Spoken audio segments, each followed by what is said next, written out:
I use Conversation Hearts today because it combined everything, conversation and heart, because I feel like that is NSA Georgia. This year has been very exciting. I can't tell you how this board has been so active this year and pulling things together. It's a phenomenal. We had a board dinner meeting last night, and just the things that happen around the table are, we heard stories. Christy was telling a powerful story last night that we hadn't heard because we don't get time to share those. So I invite you to have that conversation heart. Use it this month. Find that conversation you need to have with someone, but actually showing up and sharing that love. It sounds a little, I might be getting a cavity, but actually I mean it. Okay. I'm so excited later. I'm not really introducing him right now because he's giving me the side eye. But Mark Brown, CSP, if you don't know what that stands for, it's Certified Speaking Professional. And Mark Brown is the 1995, World Champion Speaker. Let's hear it for Mark Brown. His wife, Andrea, she will answer to both, is the just most lovely and amazing woman, and she is with us today, and we're so happy to have her as well. You're going to hear about Mark, and Mark has also been working with our Speaker Academy. You're going to know more about that later, too. Today's a big day for our showcase. This is our Speaker Academy showcase. If you're not familiar, you're going to know a lot about it by the end of today. Our Speaker Academy is a cohort of, in this case, 7 people who have been going through an intensive process, a 6-month intensive process. We used to do it over a year, and we had so many people interested that our board decided this year, and Richard Harden, to reformat for a 6-month process. And what we're finding is that people are getting what they need to build their speaking business, which is the mission of NSA Georgia, is to help you build your speaking business. And we're doing it in a consolidated time. And Speaker Academy folks, you made it. You made it. So the 6 months. So I do want to just say a quick nod. Let's just stand so you can at least see them quickly. Sylvia Moore-Myers, Dr. Tracy Powell, Amanda May Gray, Michael Wilkinson, Shantae Hooks, Derek Grissom, Bruce LaFetra. You've met Richard Harden. These people have worked so hard, and you won't believe what they have overcome to get here today. So I want you to think about that and share the love. I kind of got chills when I introduced them. Thank you so much for being here. Richard Harden, can't thank you enough. He has been running the Speaker Academy for us for 5 years and is just an amazing human and an amazing speaker. And so you're going to see a lot from Richard. He is on our board as Director of Speaker Education. Richard, as you're coming up, I'm going to tell a little bit more about you. We were just talking at dinner last night, and Richard Harden has been our Director of Speaker Academy for 5 years. This year he's serving on our board as Director of Speaker Education, is actively involved in making this Speaker Academy happen. He has so much knowledge and wisdom about it and has the enthusiasm which you will see. We also learned last night that when he goes out of the country, people think that he is a professional athlete or a rock star, and he doesn't tell them differently. So I am just thrilled to be on the stage. If we can get a little shot here with a professional athlete, right? That even though I haven't seen you in Dubai or anywhere else, I'm just glad to see you on the NSA Georgia stage. Thank you for being here, Richard Harden, and thank you for everything. My pleasure. My pleasure, my pleasure. Give it up one more time. Oh, no, not for me, for Jeannie Snyder.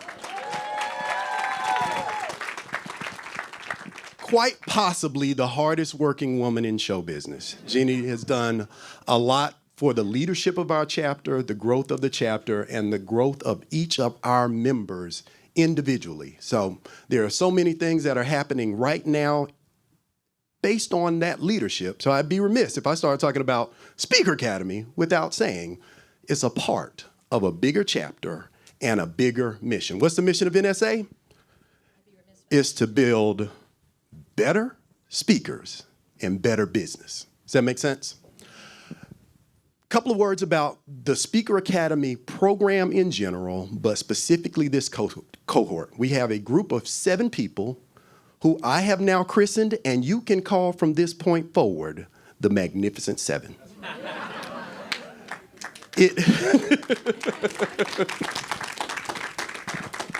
It really has been an honor and a privilege to participate in their process.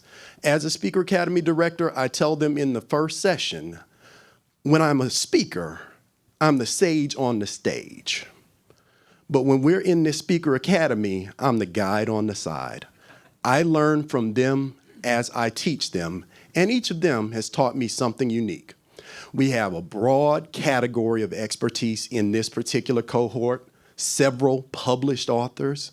We've got experts in business, leadership, and bourbon. You'll learn practices in mindfulness, but also about diversity on the neurological spectrum, all in one showcase event. Now, they'll be here for 10 minutes, but they put in hours of work, not just on the speech, but on the business. They did a SWOT analysis of themselves, developed their expertise credibility profile to understand who would pay them to say what they say. Went through a comprehensive process of starting and establishing themselves on the professional speaker marketplace. Do you know that there's a place where people go to look for speakers to pay? Did you know? I didn't know. When I walked in the doors, I was just still speaking to everybody that would bring me, often for a gift card and a chicken dinner. Anybody know that feeling? Turns out that association brings privileges. We went through a process for proposals, for contracts, so that each of them right now, if they got a call, they could get that contract signed today. How many of you want to leave with a business that's beginning to build? That's what the Speaker Academy program has done. And in the interim, we combined coaching up. They were already good speakers. How many of you feel like you're a good speaker already? What? Is this mic on or am I in the wrong? How many of you feel like you're good speakers already? Okay. But how many of you know there's another level you can take that to? And in NSA, Georgia, we have an embarrassment of riches, both as speakers and speaking coaches that have helped to elevate, to add the humor, to add the storytelling, to add the stage presence so that you walk out knowing that, yes, I am absolutely worth every dollar you paid and some more that you didn't. Does that make sense? Now pause. Enough about Showcase, Speaker Academy program. Oh, I know the question you're asking. When's the next Speaker Academy start? It's in March. It's in March. Registration is live now, and there is a significant early bird discount, but there is a cap on participation. 12 is what our stated limit is, but 7 almost killed me.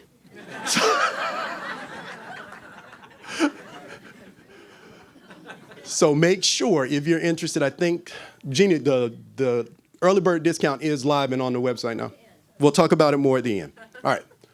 So again, the Magnificent Seven, Amanda Mae Gray, Michael Wilkinson, Shantae Hooks, Bruce LaFetra, Dr. Tracy Powell, Derek Grissom, and Sylvia Moore Myers. Oh, I'm so excited. That's right. All right, so a couple of quick words about our guest speaker. One of the privileges I've had in this Academy cohort is having one of my personal heroes in the art of stagecraft and delivery coach each of us as a group and individually, and that's none other than Mr. Mark Brown. And in words of introduction, in prepared remarks about Mark, I don't usually read, but I have specific instructions. I'm going to follow them. Every day, we must manage a flood of responsibilities at home, at work, in our communities, and beyond. Yes? Yes. Let's face it, life sometimes feels like a mad dash, doesn't it? Yes. It's almost like we're competing in an Olympic sprint event, trying to get everything done while just holding it together and staying on track. How can we elevate our levels of excellence while navigating the ups and downs, twists and turns in this race called life?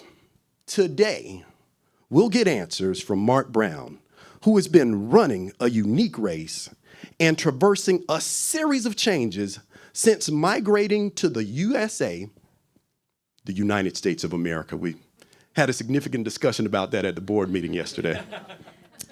From Jamaica at 18 with only $40 in his pocket. $40. But within 15 years, he won Toastmasters International 1995 World Championship of Public Speaking.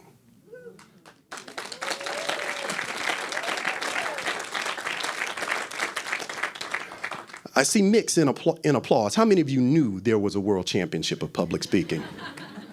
How many of you had no idea that we do this thing at a high level competitively?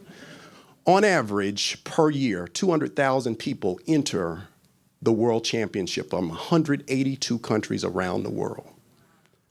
And that was the last man standing. And he's coached most of the world champions since. Oh, sorry, I'm off script. I get back.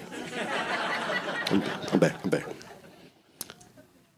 He's inspired audiences on 5 continents, building relationships, dispensing wit and wisdom, and telling his story. Today, he'll share principles on elevating our levels of performance despite the challenges we all face. He'll also offer encouragement and inspiration to help us run with renewed energy and finish strong. For his presentation entitled The Dash. Don't embarrass me. Stand to your feet. Help me welcome world champion of public speaking, Mr. Mark Brown. My brother. Thank you so much. All right.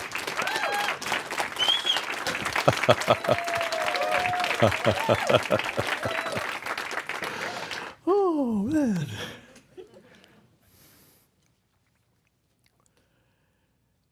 Imagine you're in China, in Hangzhou. Your goal is to get to Tianjin by high-speed train between 5 and 6 hours. But you're running a little behind schedule. You grab your bags, you run through the front door to security, and your companions, your hosts, your guides are saying, we might not make this train, and we have no other alternative. Show of hands.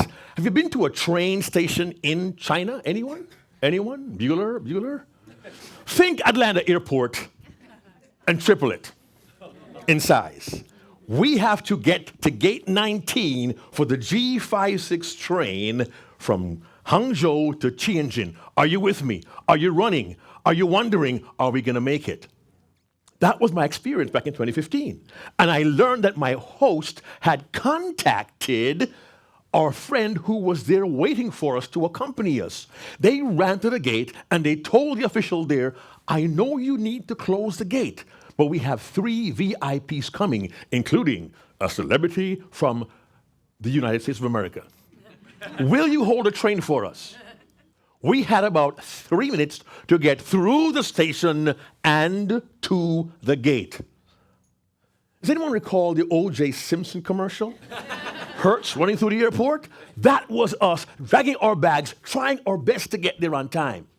When we got to the gate, we see the official standing there most officiously. We're going to get to the gate. Didn't understand me. I have a Jamaican accent, man. Come on, don't do that. Waved us through. We run down the stairs, bundle our bags into the train, we throw ourselves in, and 17 seconds later, the door closes behind us. We made it. We made it. We made it. We made it. That's a wonderful thing. Have you ever felt you're in a mad dash? Anyone? At any point in time? Only 2.5 people? Oh, come on. You've been in a mad dash before. Maybe you're trying to get to the grandkid recital on time or the football game. You can't miss the concert. Anyone been there? What about the mad dash to get to CVS at night before it closes, Jeannie? And I thank you for the cough syrup. It worked wonders for me. We've all been in a mad dash at some time. It feels as if we're in an Olympic sprint. Now, I am no sprinter. I'm not built for it. But I do know there are different lengths of sprints. The 50 meter, the 100, 200, 300, 400. And sometimes we're going through life in this massive sprint. We feel like we're Usain Bolt. If you don't know him, I'm very upset as a Jamaican, okay? Mr. 9.58. But in reality, life can be like a sprint. And it's very interesting because that idea first occurred to me several years ago, back in 1992, in a strange way. In 92, my family and I said goodbye for the last time to my mom, Lynette Joyce Orr Brown. I called her Mumsy, and she called me her Sunsy. But she had no favorites, right? My older brother Woody and younger sister Jacinth might beg to disagree. It was a solemn day. A day for mourning, but a day for remembrance. In the midst of our grief and our memories of joy, we said our final farewell to Mom. And I recall being there at West Palm Beach, Florida, looking at her headstone, Lynette Joyce Orr Brown, God's faithful servant, November 1924, March 1992. And the dash leaped up at me. Because the life she had lived, 67 years on this planet, had been encapsulated in a dash on her gravestone. I began to think, we all have to live that dash. It's as if God, in his wisdom and in his might, the day we come kicking and screaming into the world, raises a massive mallet, and he begins to chisel out our dash. Boom, boom, boom. And so the race begins. We make our way through life with our experiences, the joys, the sorrows, the fun. But at some time, we have different experiences that chart the course of our life, and our race takes on a very different feel. In our race of life, there are times we experience what athletes experience. And today, I'd like to just kind of share some thoughts I have about the similarities and a few differences between the sprinter's dash and the dash we call life. Are you ready? Yes. On your marks. I'm just kidding. On your marks. I was never really a runner, but I have heard that line before. On your marks, get set, bang, and the gun goes off and we take off running. And we must run in our lane. We must stay in our lane. But sometimes we hear on your marks, get set, bang, bang, and the gun goes off twice. Why? Anyone? False start. A false start. What's a false start? A false start in track and field, as I understand it, is one of the runners jumps the gun. So they did there? Never mind. I thought y'all were quick. A runner who jumps the gun, they get out of the blocks too quickly, it's a false start, unfair advantage. And one could assess that as guilty. Now, I understand now, with the way the world works, you get one false start, you're out. I was doing some research on this yesterday, and I found out in the National Collegiate Athletic Association, NCAA, they have one fairly old-fashioned rule. A false start, they put a yellow flag by your block, and you get a second chance. How is life like that? See, in life, our false starts are our hasty decisions, or poor decisions. We jump the gun, we act too quickly, we're eager, we're zealous, and I will confess, I know exactly what that means. There have been times where I've been overzealous, eager to get something done, to try something new, or to attempt a project, but I didn't think it through. I was hasty. And the false start meant I almost disqualified myself from any kind of achievement. For years, living in New York, I wanted to be with my mom and dad in Florida. I left Jamaica, I was 18 years old, I had $40, went to the Big Apple. It's up to you, New York, New York. My brother moved to Florida with my family, my mom and dad. My sister came to New York for a few months, and she went to Florida. I said, well, they're all getting back together. I got to go to Florida. I got to go to Florida. I got to go to Florida. I'm married to my wife, Andrea, and I'm trying everything I can. I've got to get to Florida. I tried so hard. I interviewed for a job. I waited for a response. They said, yes, we'll get back to you next week. That was 1984.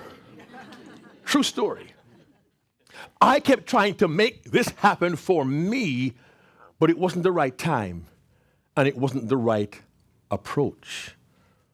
Let me ask you this. Have there been times you've been guilty of a false start? You tried so hard, you wanted that thing, I'm going to pursue it, but didn't think it through. You made a hasty decision, and it turned out to be the wrong one. And sometimes a bad decision can be dangerous. How could I have made that mistake? Why did I take that job? How in the world did I marry them?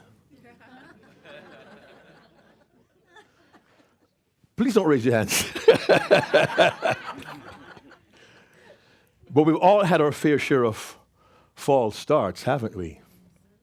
A poor decision, a hasty decision, a bad decision, and the consequences may have been a disqualification. But I really enjoy the NCAA rule. You get a second chance to go back in the blocks and do it all over again. Sad truth is sometimes we don't realize we have second chances. We pursue that bad decision for years or more. And we look back and say, why? How could I? I never should. And we get caught and lost in a coulda, woulda, shoulda, and we burden ourselves. We carry this pain around because of one mistake that we made. But I want to look at the flip side, that second chance. Take advantage of every second chance that you get. But first, acknowledge that they're there. Because sometimes, even though we're comparing our lives to the human race, sometimes we race like thoroughbreds. What do you mean by that, Mark? Thoroughbreds wear what's called blinkers or blinders in a horse race. Now, why are they there? Anybody? Anyone? Any ideas? To avoid distractions. I mean, hey, this could be a thoroughbred going and some nice fillies next door. Ooh. I made that up, obviously. But the blinders gives the horse the opportunity. Am I coming through okay? Okay. To focus on what is ahead.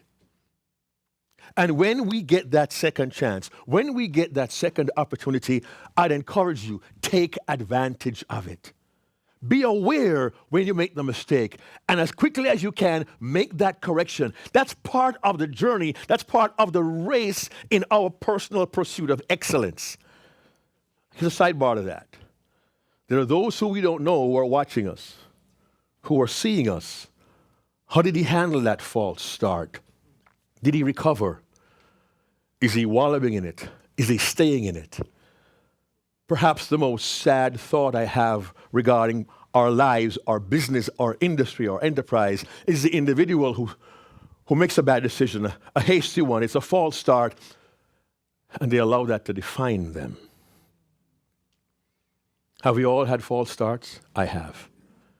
I will not let my false start define me. Coming to this country at 18 with $40, a dream, and a high school diploma, I was naive. I'm going to be in the Big Apple. And I made my fair share of false starts. And the false start isn't only in business. Our false starts could be in relationships. People I choose to align myself with because it looks good. I can hang out with them. I can learn. I can go. I can do all these things.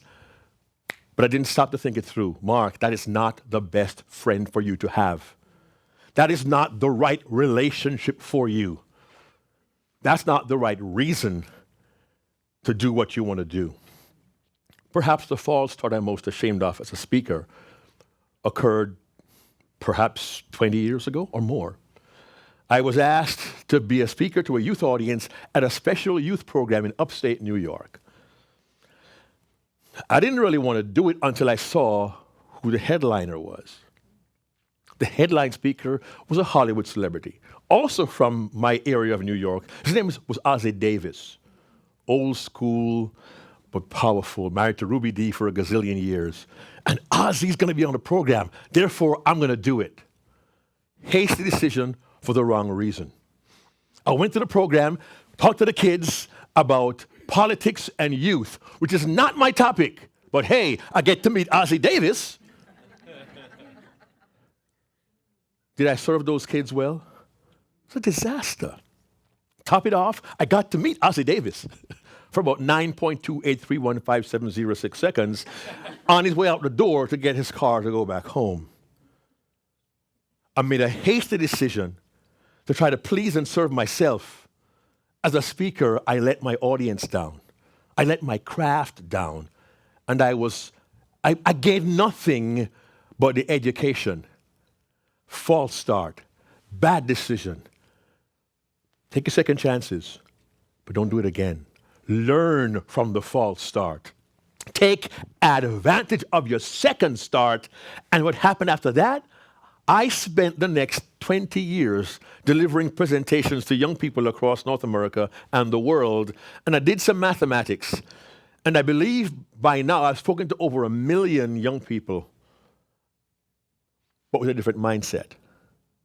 Yes, it was a false start, but man, I got up, I took advantage of my second opportunity, and I have run with that ever since. And the weird, cool thing is, I'm still being asked to speak to youth audiences all these years later.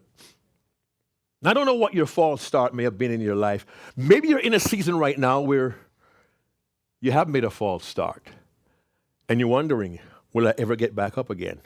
Yes, you can. Go back to the blocks. It may mean going backwards in terms of your perceived progress, getting back into the blocks on your mark. A restart isn't a bad thing. Sometimes going back, restarting, puts you off on better footing with more energy, more vim, more vigor, more vitality, and the benefit of the expertise and experience you have gained from your false start. So don't just disregard the false start. Learn from it. What can I apply? And then what can I teach to others who are under the umbrella of my influence? I'll get to that later. The umbrella of our influence. You get past the false start and you're running down the track, and some days the track is beautiful, it's smooth, and some days it's a little rainy. And some days you can't see a bump in the road. A bump in the track, unforeseen, unexpected, you stub your toe, you stumble, and you lost your rhythm. Maybe you even fall. And if anybody watches the Olympics or NCAA track, you know there are times runners fall, and sometimes they don't get up. I hit a bump in the road back in 1993. I'd come to America, began a new life. I found Toastmasters. I've been married to my wife, Andrea, for several years. We have 2 beautiful kids. Andreen, our oldest, and Joel, her brother. And I went to the store one day to go buy some ground turkey for my wife to make a casserole for our guests. I was in the parking lot of a market in Yonkers, New York. I felt a massive pain in my chest. It felt as if my chest was imploding. I couldn't understand. I just said, help my heart, help my heart. And the next thing I know, I'm seeing people around me, their legs are standing still, but they're all sideways. And I realize I'm on the ground. Turns out I'd passed out with massive chest pains. I was rushed to a local hospital, and I'll give you the Reader's Digest condensed version. I was quickly diagnosed with multiple pulmonary emboli. Is it as clear as the summer sun? Which means in English, multiple blood clots in my lungs. And that was the good news. The bad news was one massive clot inside the left atrium of my heart. The clot was going to take me out. My wife, Andrea, tells me she sat with my doctor in his office that afternoon, and they were both crying because he was pretty convinced I might not make it. I was in intensive care in my early 30s, passed out 4 times in 3 days, and the hospital chaplain came to see me twice to make sure I'd found peace with God. And it was Dr. Anthony Mercando, an engineer turned cardiologist from Yonkers, New York, who became my attending physician. And I was lying in my room in critical care one afternoon, about 3 days in, and he rushed in and said, "Mark, I have the videotape of echo of your heart." Now, for those millennials in here, a VHS videotape looks like a, just ask Siri. He said, "Mark, I saw your heart and lungs. Your case is critical. I can't fly you to New York City. I can't do open heart surgery. I have one option, a new drug, not really used much for this. It's almost experimental. It's called TPA. It'll break the clots up. What do you think?" I said, "I need a moment to consider this." I said, "Yes." They began the procedure. I could see the monitor where there's one clot inside my heart was just moving back and forth. A valve was opening up and closing, and there's a clot in. And it kept going back in, out, back in, out. The fear was the clot would come out, travel to my brain, aneurysm, and take me out. My wife, Andrea, my precious gift from God, put in my bed with her best friend like her sister, and our 2 kids who were about 30 yards away in the other room, watching cartoons on TV, oblivious to my brush with death. By God's grace, the clot disappeared. I eventually recovered and spent several weeks not working, just trying to gain my strength back. I went to see Dr. McCando one afternoon for lunch. I said, "Dr. McCando, explain to me what happened." And he showed me the heart, and he gave me all these technical details. I said, "Well, Dr. McCando, based on what you just told me, why am I still here?" And he gave me this beautiful, wonderful, clinical, medical answer. He said, "I have no idea. Perhaps it's the grace of God." Talk about a stumble. I was just so thankful to be alive. Then I went to see my primary care physician, Dr. Annis, the man who had cried with Andrea when they first got my diagnosis. He said, "Mark, let's go up the stairs." Okay, fine. We walked up and down the stairs. He said, "Look, Mark, your heart and lungs look pretty good. Go back to your routine." I said, "Sure, Doc." Nope. My lungs, my heart, I stumbled, I fell. I really can't get back up again, can I? 6 months later, "Mark, you're not exercising. Trust me, man. Get some exercise. Go play some football. Sorry, soccer. Go play some sports. It's just your sport, right?" I said, "Sure, Doc." Nothing.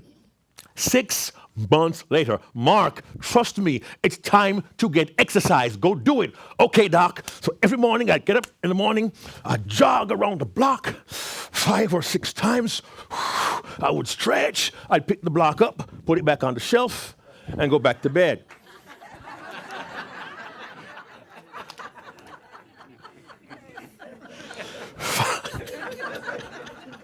You're laughing at the dumbest stuff, man. And finally, 6 months later, 2 years in, Dr. Annis got hold of me, looked me in the face, got in my eyes, says, "Listen, you are young, you are healthy, your family needs you. You have to forget about what happened to you 2 years ago and live your life." And that was a wake-up call. I stumbled and I fell for 2 years. Until he said, "Forget about what happened to you 2 years ago and live your life." In that moment, I realized the answer. I had to activate my forgettery. So many of us live on the memory of the stumble, of the false start, of the rainy track. We live on the memory of that which has hurt us, and we're bound, we're carrying it with us throughout our lives.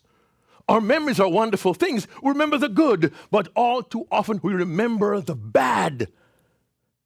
Is it time for someone in this room right now to look back on the memory that caused pain, learn the lessons, but say, "You know what?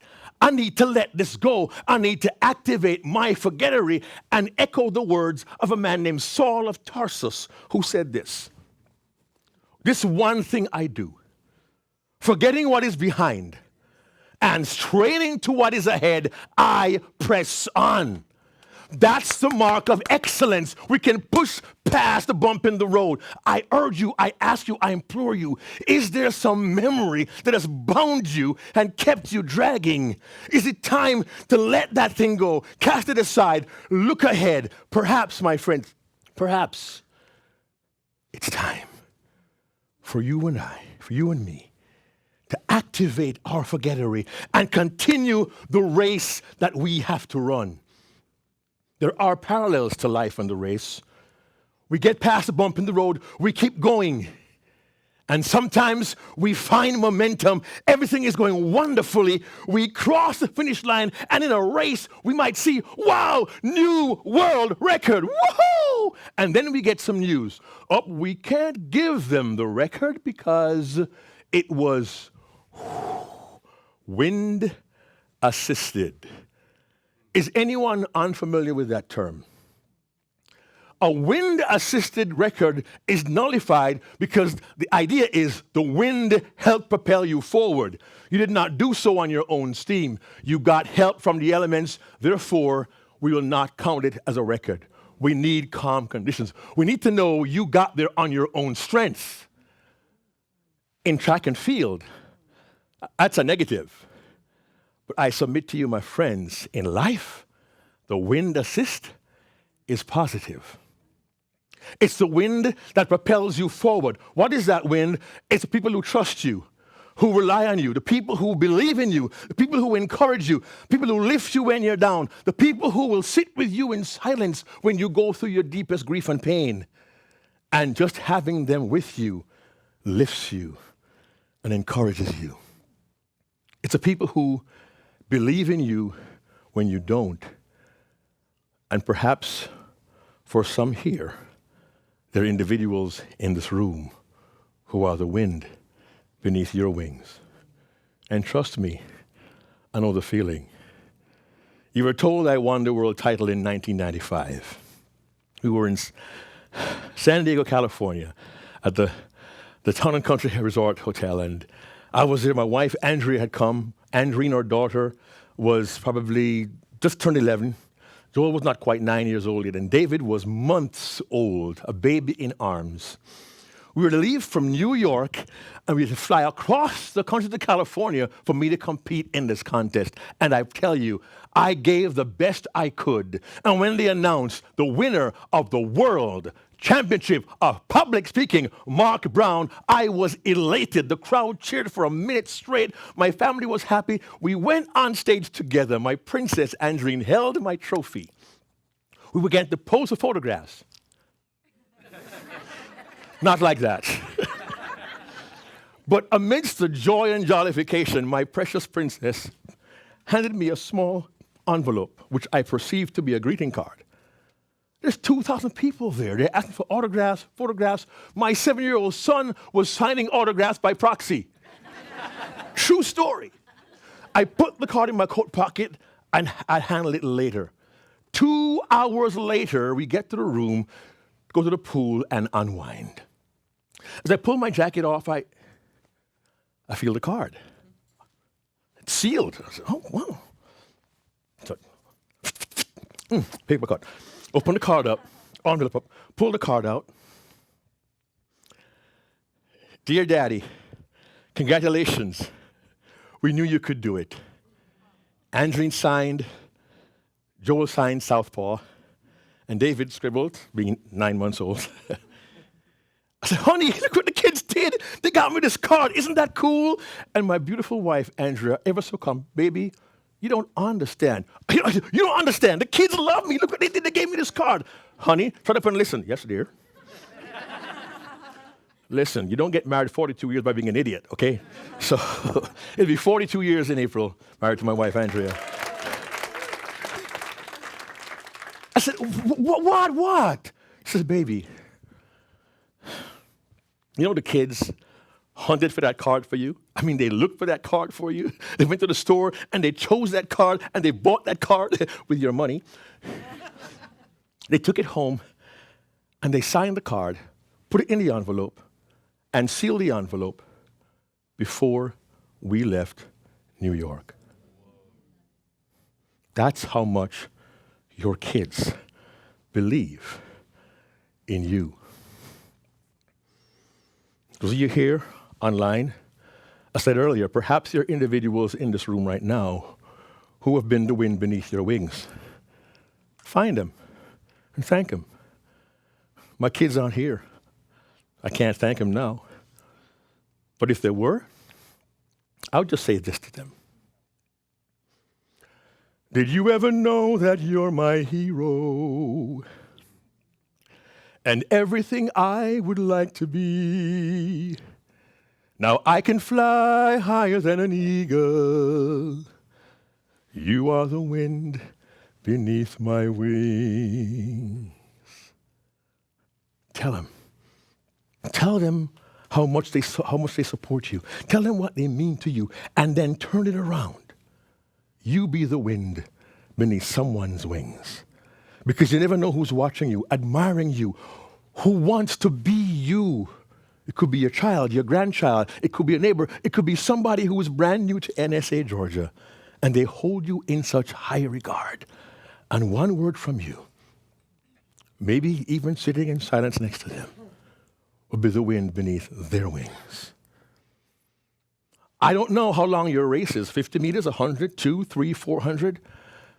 But there'll come a time, like with my mom, my mumsy, where God is pounding away. Boom, boom. And he pulls his hammer back, lays it down, and says, it's time. And when that time comes, and someone like me stands looking at your gravestone, and they see your birth, the dash, and the time of your demise, how will they remember you? For what you did, what you said, how hard you ran, how you handled the false start, what you did when you stumbled and fell, how well you were able to activate your forgettery and serve by being the wind beneath their wings. How will you be remembered? My prayer is that all of us will be remembered by how we loved, the life we lived, and the legacy we left. Friends, take advantage of every second chance to get beyond the false start. Activate your forgettery. Forget the past and press forward. Embrace the wind beneath your wings and take the responsibility to be the wind beneath someone else's wings. And may you truly be well remembered whenever anyone looks at your dash. God bless you all.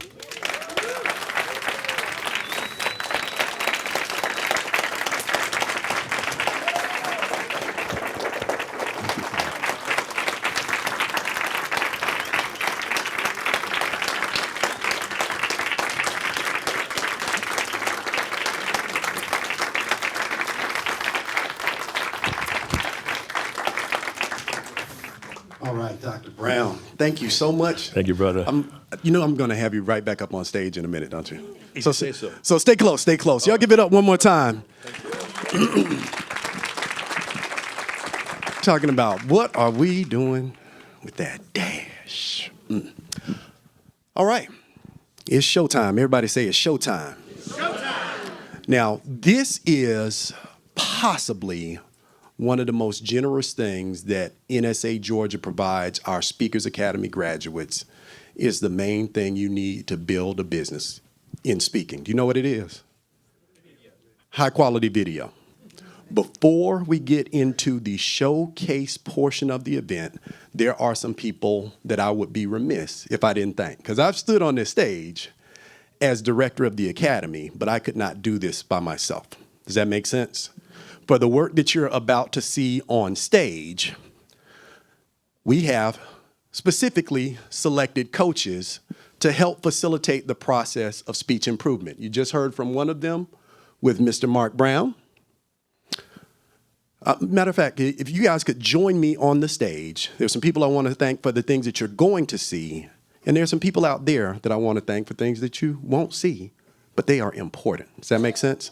So Mr. Mark Brown helped us with storytelling and stagecraft. Do you think that he knows a little bit?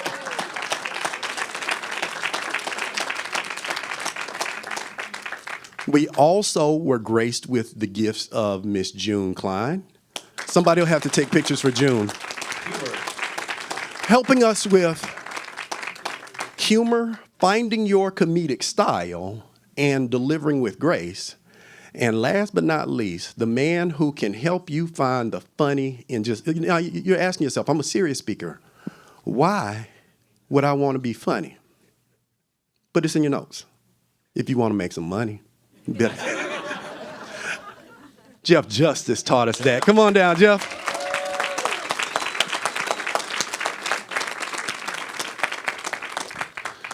Also helping, just things to think about. Tyran Jackson did a masterclass on using your book as a business card to build your brand.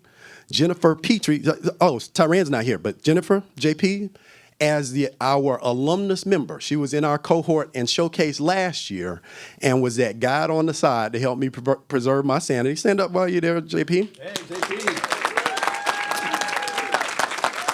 Had Candace Doby stepping in as president-elect, but also to help us through facilitating. It takes a lot of work to facilitate these processes. Stand.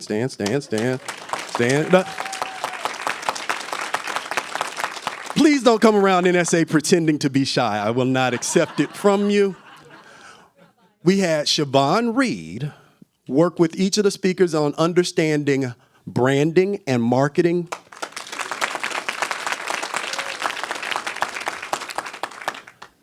And Jeannie Schneider and Pam Linemiller, both our president and past president, as parts of our speaker lab, as facilitators. Stand up so that they know who you are.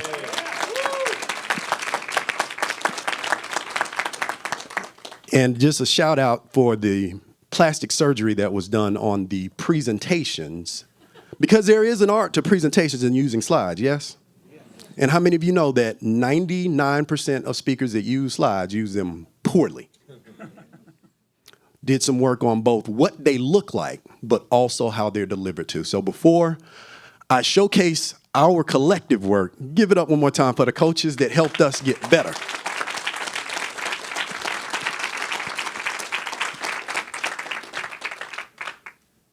All right, so as we begin the showcase, I showed you the coaches and the team that helped them.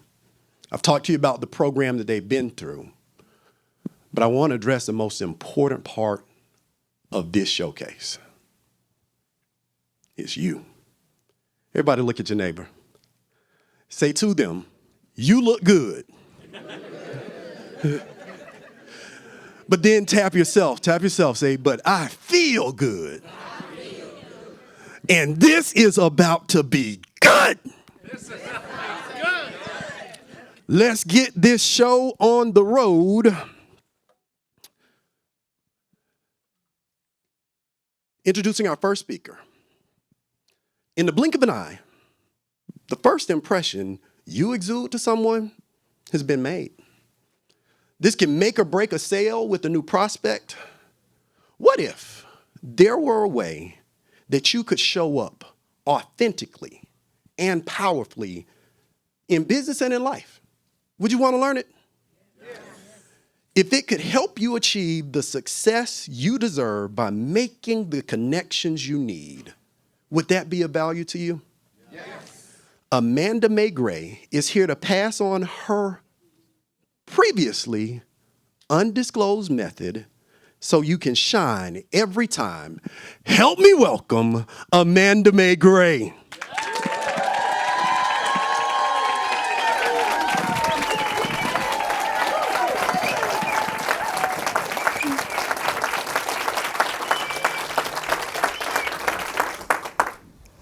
I can remember the day like it was yesterday. I was working at Verizon Wireless Cellular Sales selling cell phones. And they had this whole gimmick. We had to greet the customer at the door and open it up for them. It was my turn. Oh good, another female. I got this. Welcome to Verizon Wireless Cellular Sales. How may I help you today? Is there someone more technical here? More technical? Who are you kidding? I'm the most technical person in the store. You're gonna go ask those boys a question and I'm gonna have to answer it for them. What do you think I am, some dumb blonde? This is clearly strawberry. Okay, I didn't say that out loud. But you know I wanted to. Have you ever been rejected? Instantaneously, without even getting a chance. How did that make you feel? Not good. It hurt. It happened over and over again. I thought there must have been something wrong with me.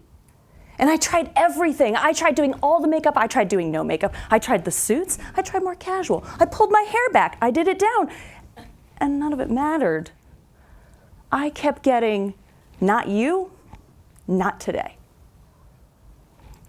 A few years later, I was working as a Scotch mentor, which means I know way too much about whiskey, bourbon, Scotch. And if you need somebody for a liquor trivia, I'm your girl. But we were getting busy and I needed to train somebody. And it also meant I was educating a lot of men on whiskey. So I was getting a lot of great conversations and a lot of, not you, not today. So we had to start training. And I was training this tall, dark, handsome Italian man, Gerald. I can say that now, he's my husband. All right, hon, you got this. You take the next customer. Hi, can I help you with any whiskey? No thanks. Wait a second. I knew that look. That wasn't, I don't want whiskey, that was, not you, not today. It was the first time I had ever witnessed somebody else get rejected firsthand. And it made me realize it doesn't matter. It doesn't matter what you look like. It doesn't matter your age, it doesn't matter your gender, and it doesn't matter your race. At some point, someone will reject you for no good reason. But knowing that it literally happens to everybody makes it a lot easier to take it less personally. A few years later, there was this conference, and I really wanted to go to this conference, but I didn't have a ticket. But all my friends were there. And so I was like, well, so I went anyways. I just kind of showed up. I walked right in. I was like, hey, I'm here. And one of my friends was like, whoa. How did you just walk right in without a ticket and nobody said anything to you? And I was like, it was easy. I looked like I was supposed to be there. I acted like I was supposed to be there, so I was there. Wait a minute. Maybe I'm onto something there. That's when I realized I had a method that I had been using as a spokesperson in sales, and I call it my lab method. LAB. It starts by looking the part. You gotta look like you mean business. You gotta showing up to the world like you are meant to be. But it's not just about what everybody else thinks. It's also about what you think. Barbara Corcoran is a phenomenal real estate mogul in New York City, arguably the best real estate mogul of all time. She's on Shark Tank. She is so successful. I highly look up to her, and you should probably check her out too. But she recently revealed what her #1 investment was. She said when she got her first commission check, she went straight to the nearest department store, and she bought this most fancy wool coat. It was fabulous. And when she put it on, she walked a little taller. She stood in those $1 million listings like she was supposed to be there because she felt confident. She felt like she was supposed to be there. It wasn't that everybody else saw her as one thing, and that helped, but it's how it made her feel. My question to you is, what's your coat? What's that thing when you put it on, you're like, yeah, I got this. Maybe it is a great coat or a suit. Maybe it's an awesome pair of shoes or a bold lipstick. But there's something in your world that when you do it, you're like, I'm ready to conquer.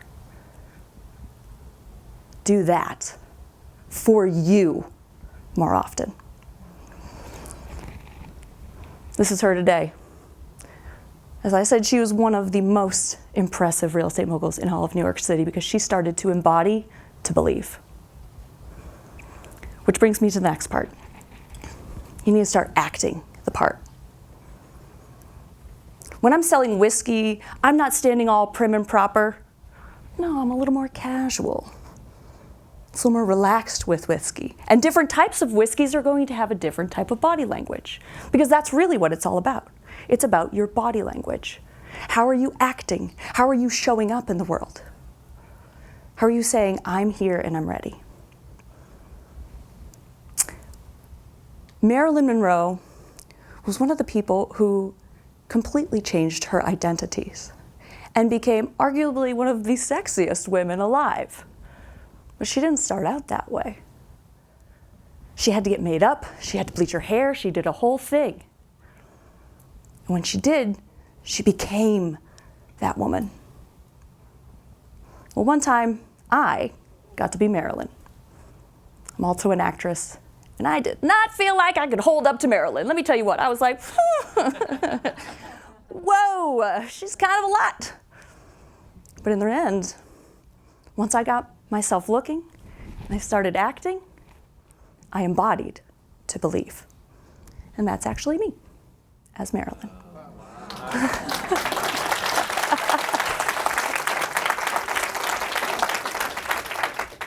Embody it. And finally, after you've looked and you start to act, it's time to be the part. You're like, okay, Amanda, that sounds a little too easy. Just be the part. What does that exactly mean? It means that you know more than you think you do. One of my mentors, Darren LaCroix, he likes to say, you have the curse of knowledge. It means you don't realize how much information you really have. So I want you to start to think back and do it today. Go all the way back to the very beginning of whatever it is that you're accomplished in now.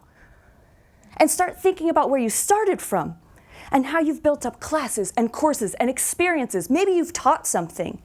And over time, your stack of knowledge, well, it's a lot higher than you think. And when somebody rejects you, makes you feel less than, not good enough, and not worthy, because it will happen. Think about that stack of knowledge. Lean back on it and prop yourself right back up. If you can start to looking the part, you can start to act the part with your body language, and you can start to be the part.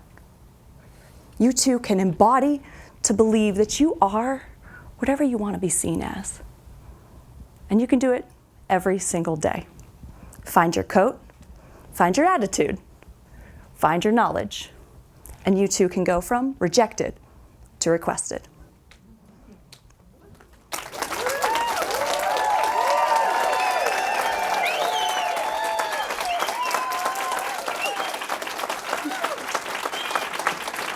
Stay out there.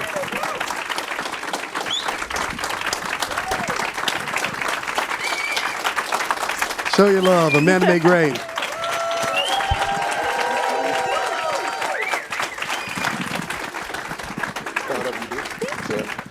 All right, and now for the Breakfast of Champions. It's feedback, immediate after action feedback. We've been through this process several times, but you'll get to see a little bit of how it works today. Mr. Mark Brown, if you'd share some feedback for Amanda May about something that was great and how I could get better. Thank you, friends. OMG, it's AMG. Your energy continues to increase. Is that good? It's a good thing.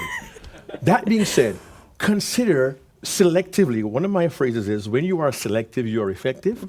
Selectively decide, where do I need more energy in my interaction? For example, in dialogue, when you face rejection, the audience will also feel it if they can imagine themselves in that situation. So let the reaction to the rejection be so strong and be so genuine. Give yourself permission to show that to the audience so they can begin to connect with you on that level. Excellent. A simple technique that will help us here and those online as well in dialogue is this. Record yourself doing the dialogue, play it back, but don't look. And ask yourself, can I differentiate the characters in some small way? 3 ideas. One character speaks more quickly than the other one, and the other one is slow. And also a slight variation in the pitch. We don't need to have, my mom talks like this, my dad talks like this, and the baby talks like this. We just need to hear enough of a difference to differentiate between the characters, and that makes the dialogue that much more meaningful for us as well. You were telling a story very, very well, and in stage use, you said a few years later you became a Scotch. Did I go the wrong way? No. You didn't go enough of a way. Okay. There is a term, the phrase, a few years later, becomes what we call a transitional phrase. Yeah. And the mantra is this. On a transitional phrase, you also transition on stage. So a few years later, I became a Scotch expert. You're now taking us out of the scene here and bringing us to a scene there. So visually, it complements what you're saying. So the words and the action work together.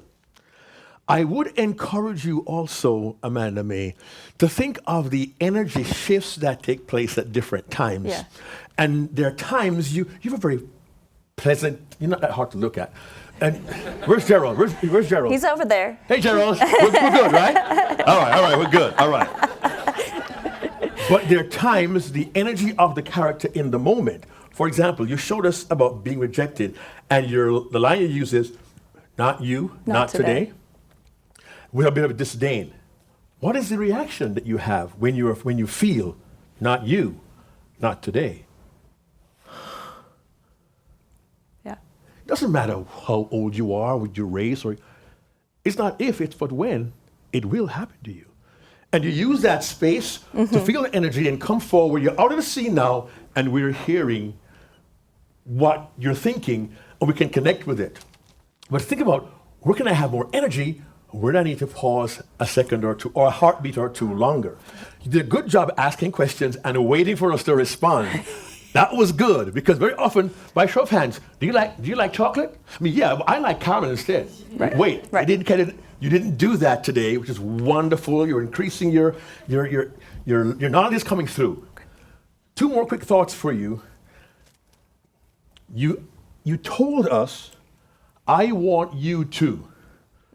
Yeah. Who enjoys being told what I want? Anyone? I don't think so. I recommend 1 word change.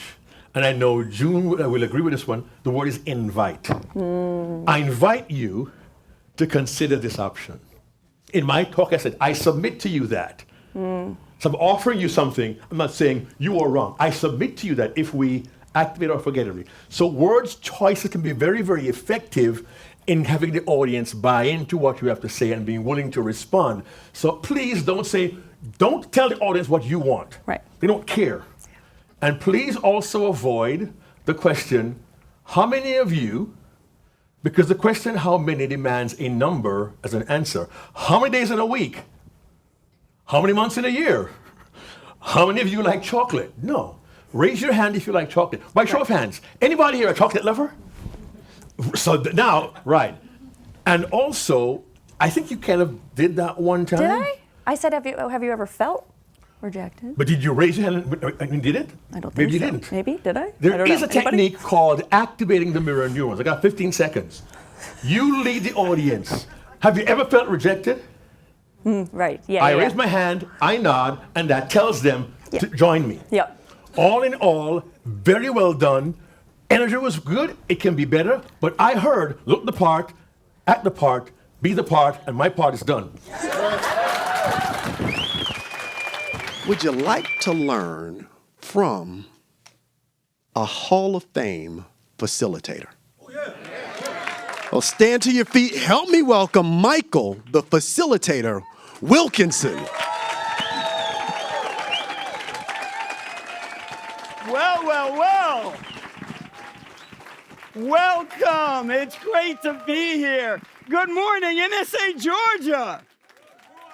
Hey, if there's one thing I want you to remember from this talk today, it's this. Facilitation works if you work it. You know what?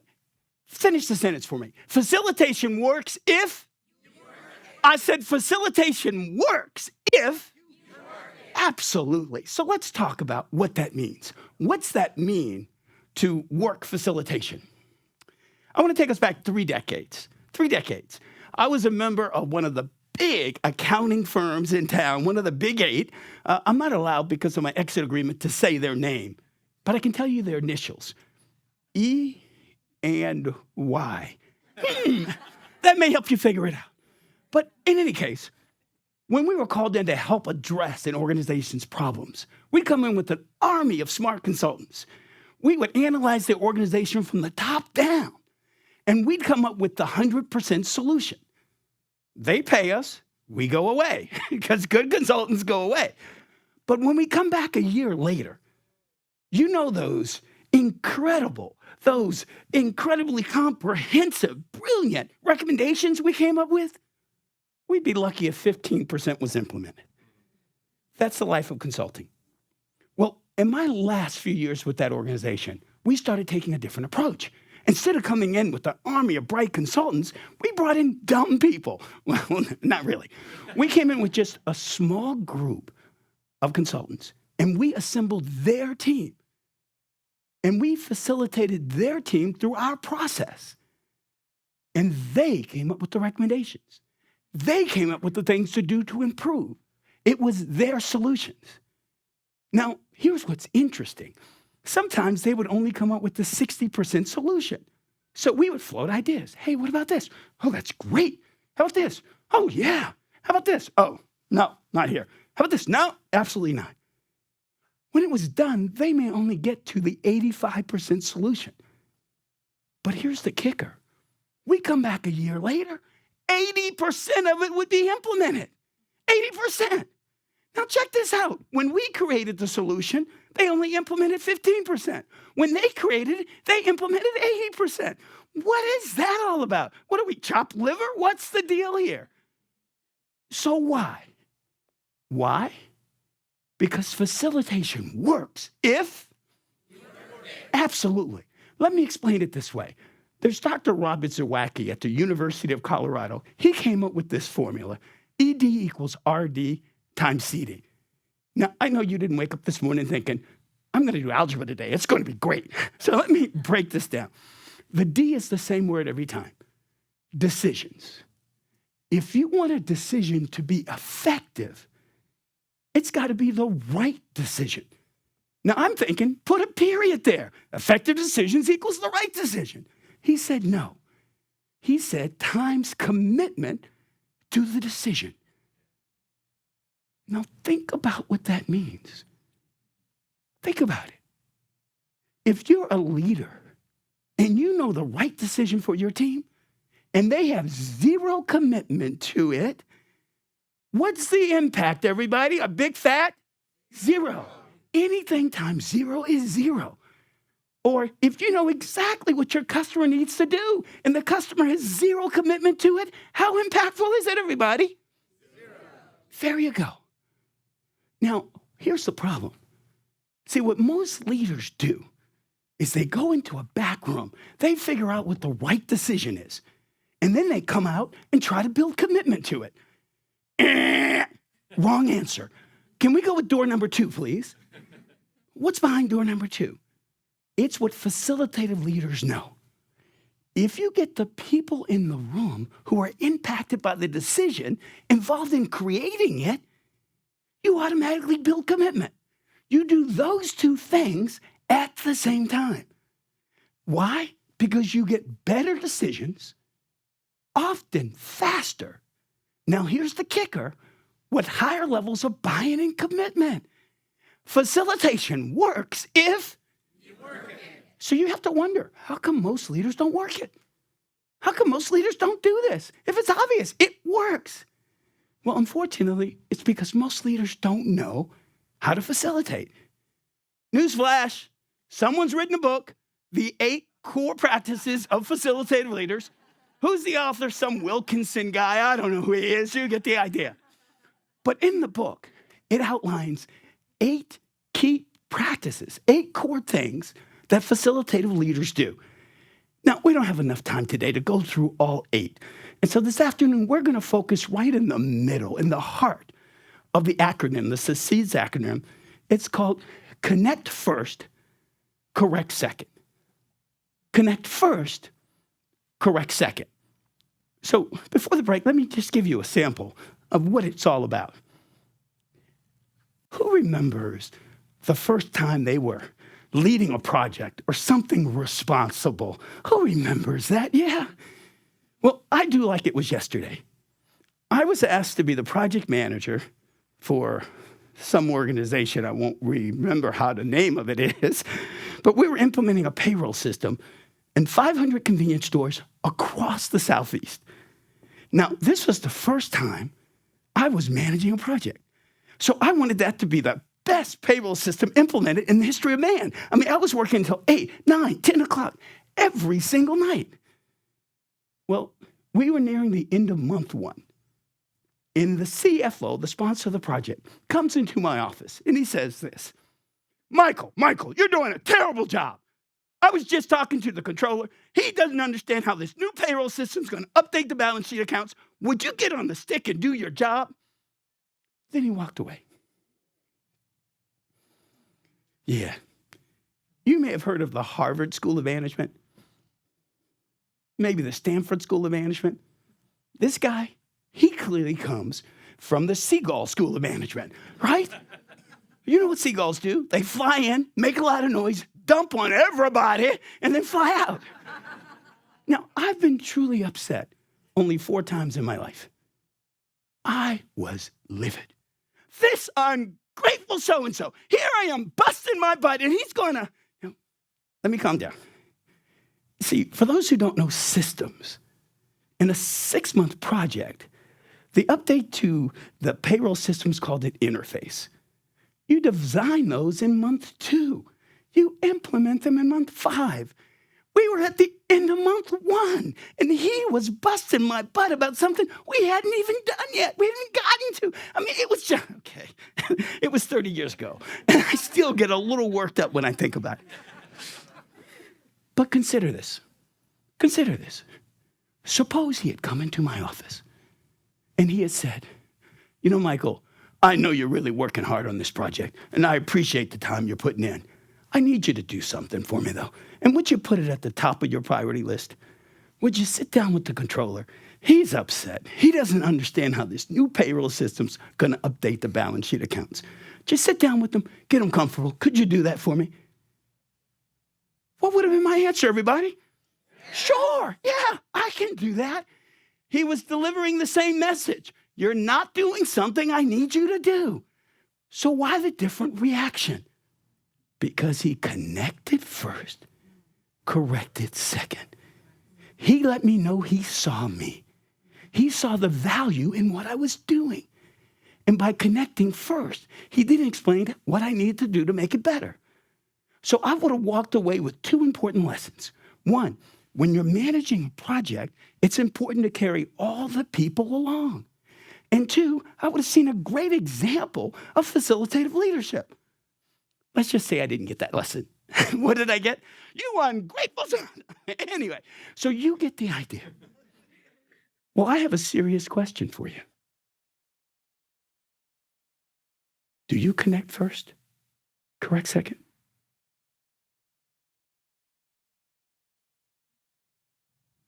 Think about the leaders in your organization. Do they connect first? Correct second? Think about the impact on your organization. If your leaders had a set of leadership principles, this is the way we lead around here. The 8 core practices, and connect first, correct second. Think about the impact on your people. Now, that's what facilitative leadership is all about. So before I close, I'd like you to walk away with remembering just that one thing. In fact, would you stand up on your feet for me? Thank you. What do we say? Facilitation works? I'm sorry, facilitation works? See you this afternoon. Thank you.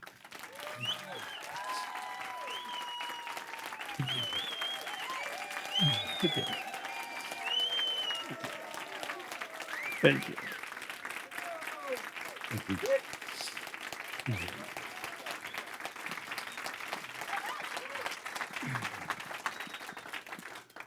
All right. All right. Facilitation works. It's a work. There you go. All right, Mark Brown, come on down. All right. And this man has coached me, and you should have seen it the first time.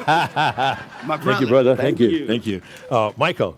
Yes. So much improvement. Oh, man, you did it. I tell you, you all know that Amanda Maigret and I go back a ways. I've coached her for a couple of years. I just met you the last couple of months, and your improvement is amazing. Check this out. Excellent audience participation. We love the foundational phrase. What is it? Facilitation? And you got them doing it 3-4 times. Wonderful, beautiful. I love that. The foundational phrase stuck with us because not only did you say it, you let us say it as well so we could embrace it. That's brilliant. I hold my pen here. Conversational style. Love the fact you didn't come across as a speaker, presenter, pontificating and sharing your knowledge with us. You were really conversational, and I really enjoyed that because it felt comfortable. It felt like we were over coffee maybe and not being lectured, and that's brilliant how you did that. The humor about the guy, Richardson guy who wrote the book, I lolled. I did LOL, I lolled on that one. It was just it was really brilliant. And you focused on one aspect of your principles. You said, we don't have time for all of them. Let's go in the middle. And on the slide, you've circled connect first, correct second. So you brought our attention to that, and you addressed just that. The brilliance there is very often as speakers, we try and give the audience too much in a short time, and and we lose it. You stuck to one point. Connect first, correct second. And you allowed us to hear that. You mentioned the Seagull School of Management and did something brilliant. Not everyone laughed. And you said, you know what that is? What do seagulls do? And you made sure by explaining to us we wouldn't lose you in the metaphor, and that was also very, very wisely done. I particularly appreciated the way you use your emotional variation. You mentioned being livid at the gentleman who gave you a hard time. And you said, I was livid. And I could feel that because you didn't just say it to use Amanda May's brilliance, you embodied it. And that was really key for me to feel, yes, I know how he felt. I can understand the emotion he was experiencing at the time, which again was just brilliant. You used a question. You said, do we connect first and correct second? Do you connect first, correct second? And the look on your face like, Anybody? Yes, look at this. She said, yeah. She said, yeah, I remember that. Just the use of your eyes and your face there reinforced the question, and you gave us a full 4 heartbeat pause to reflect on the question you asked, to internalize it and decide, you know what? If I'm not, maybe I should do that now. It's a brilliant pause there. There's one bit of advice I would recommend for you, particularly at the very beginning of the presentation. The energy in the room was great, but I lost your first 2 sentences because you began while applause was still happening. And one of the keys is your very first word should engage your audience. So give yourself time, let the applause, enjoy it. Soak it up, and now they're with you. And then when they're done, 2 more heartbeat pauses, look at the audience, and then open. But all in all, this has improved time and time again. It was a brilliant performance, and I can't wait to hear the rest of your process. Thanks, Michael. Very well done. Awesome. I've got to say, Brandon, you ready? everything he said. Oh, wait, one more thing. One more thing. We assigned the presenters 10 minutes. He finished at 10 minutes and 1 second. I was timing him. Right on the money. The clock. High five. Let's punch the clock. Every comment he made were comments that had been given to me throughout the process, and it was just application. And Mark, personally, you have made me an amazing speaker. Thank you. How many of you have heard of mindfulness and meditation? You're aware that it can help you improve your focus and reduce your stress? Did you know that there are specific meditation practices that can help you transition from defeat into devotion?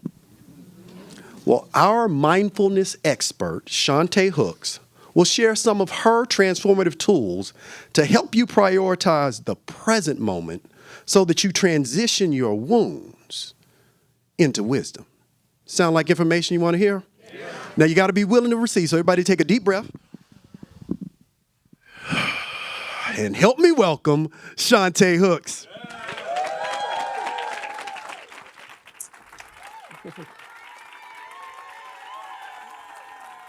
All right, give it to me, give it to me. All right, settle down, class, settle down, settle down. In the words of the great Notorious B.I.G., I got a story to tell. Picture it, Wednesday, June 29th, 2022. I'm working from home, I'm in my kitchen, probably in my jammies, and I'm wrapping up a call. 6 minutes after the hour, I notice, I'm late to my next call, which just so happens to be with my manager, Greg. Now, I adore Greg. He's literally the best manager of my 20-year career, but I'm still late. So I anxiously end the one call, hop on the next call, and when Greg's face appears on the Zoom, I notice he's a little agitated. And unfortunately, he doesn't do what Michael, the facilitator, just said, connect first, correct second. He jumps right into feedback.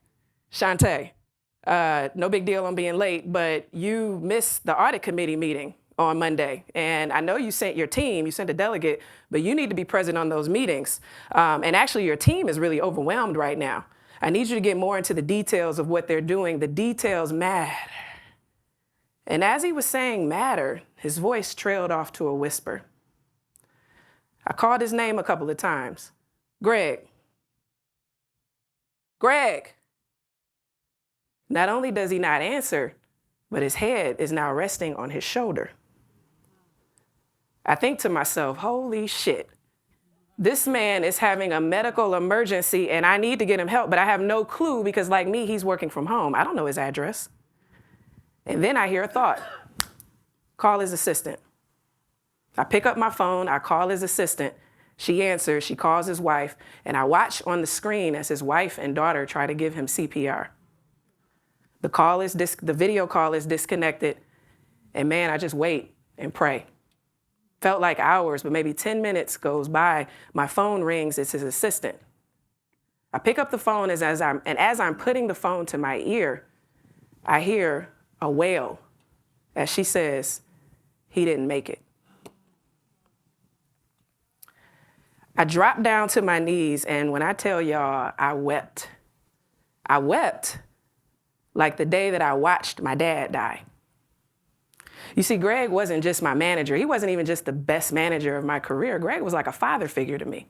I told him this often. He was the first manager of my career to ever really see me. And he was expert, just an exceptional leader, expert at creating a sense of connection on his teams, and particularly inspiring a sense of belonging in those that reported to him. But when he died at work, while on a Zoom call with me, spending his last words coaching and developing me,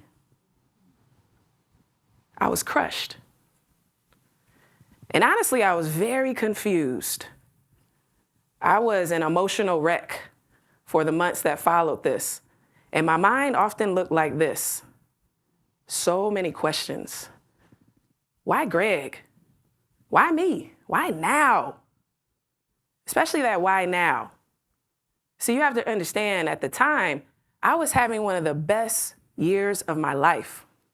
Not only did I report to literally one of the best leaders at this Fortune 100 bank, had one of the best reputations in the whole company, but I was a bit of a rising star at work.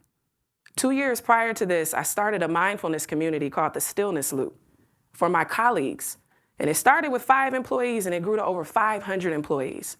And the intention was to help improve our workplace experience through mindfulness and meditation. Greg was one of my biggest supporters. And I was so inspired at this time that I started my company, Mindful Culture Creators, with a similar intention to really help transform workplace culture by inspiring belonging through mindfulness. But man, when Greg died, it just felt like all of that momentum and all of that motivation and all that inspiration just kind of died with him. And honestly, it left me feeling very wounded. But because I teach mindfulness and meditation, I have a very strong intuition, and I knew intuitively that there was some rich wisdom in this wound. And I knew there was no way I was going to get to that wisdom if my mind looked like this. And so then I also knew that a part of my solution was going to be my own training. I had to become the student. Because mindfulness is often very much misunderstood. Many people think that mindfulness is stopping your mind from moving. It's not. If you think of it that way, you're going to get it wrong every time. Because mindfulness is not stopping your mind from moving. Mindfulness is noticing where your mind is. The second you notice is the second you can activate your power to transform your thoughts and your energy from wound to wisdom. So I honored my need to pause. I took a 14-month workplace sabbatical. And during that 14 months, I did a lot of things, a lot of practices, a lot of techniques. But the technique that I did the most, and that's what I'm going to share with you today, is actually a technique that I created. It's called Catch, Convert, Create. And it's anchored in this idea of honoring the pause.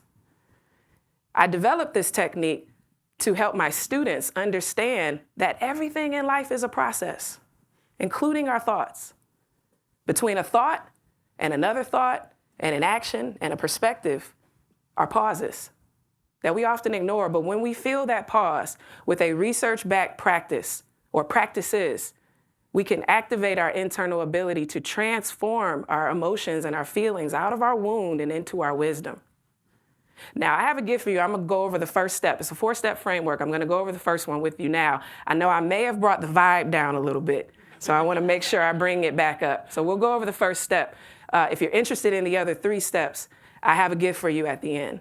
But the first step is always to honor the pause. And we're going to do that together. It's very simple. It starts with stopping. I encourage you to close your eyes, and feel free to do that or keep your eyes open with a soft gaze. And as you listen to my voice, just take really deep breaths, exaggerated breaths, breathing in a way that you don't normally breathe. And as you breathe, just notice something about your breath. Maybe you notice the clothing maybe shifting ever so slightly on your body as you breathe.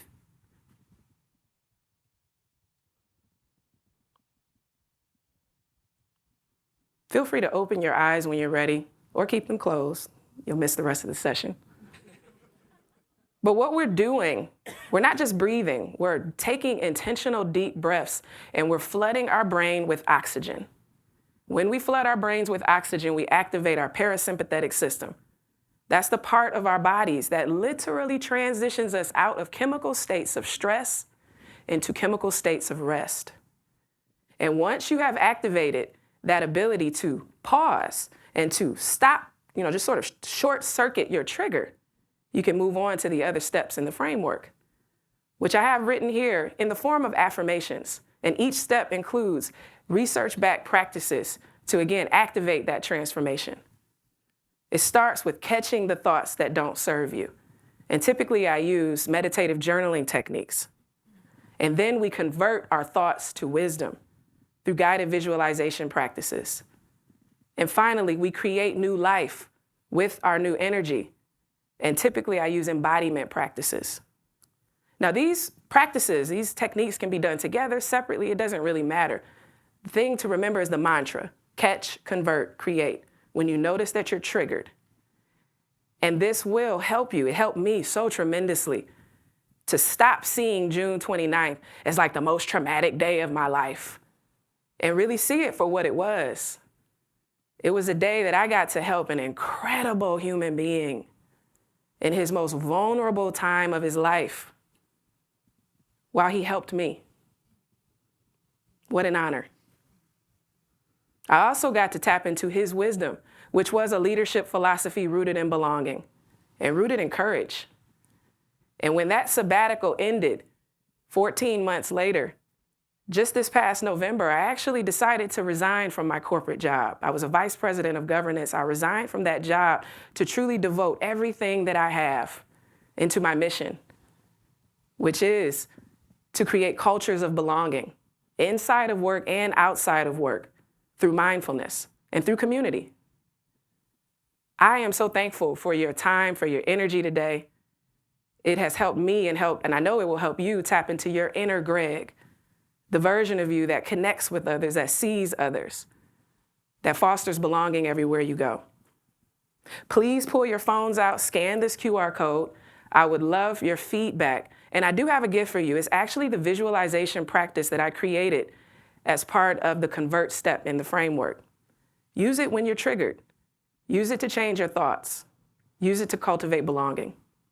Thank you for being an incredible audience. Thank you, Greg, for being an incredible human being. Peace.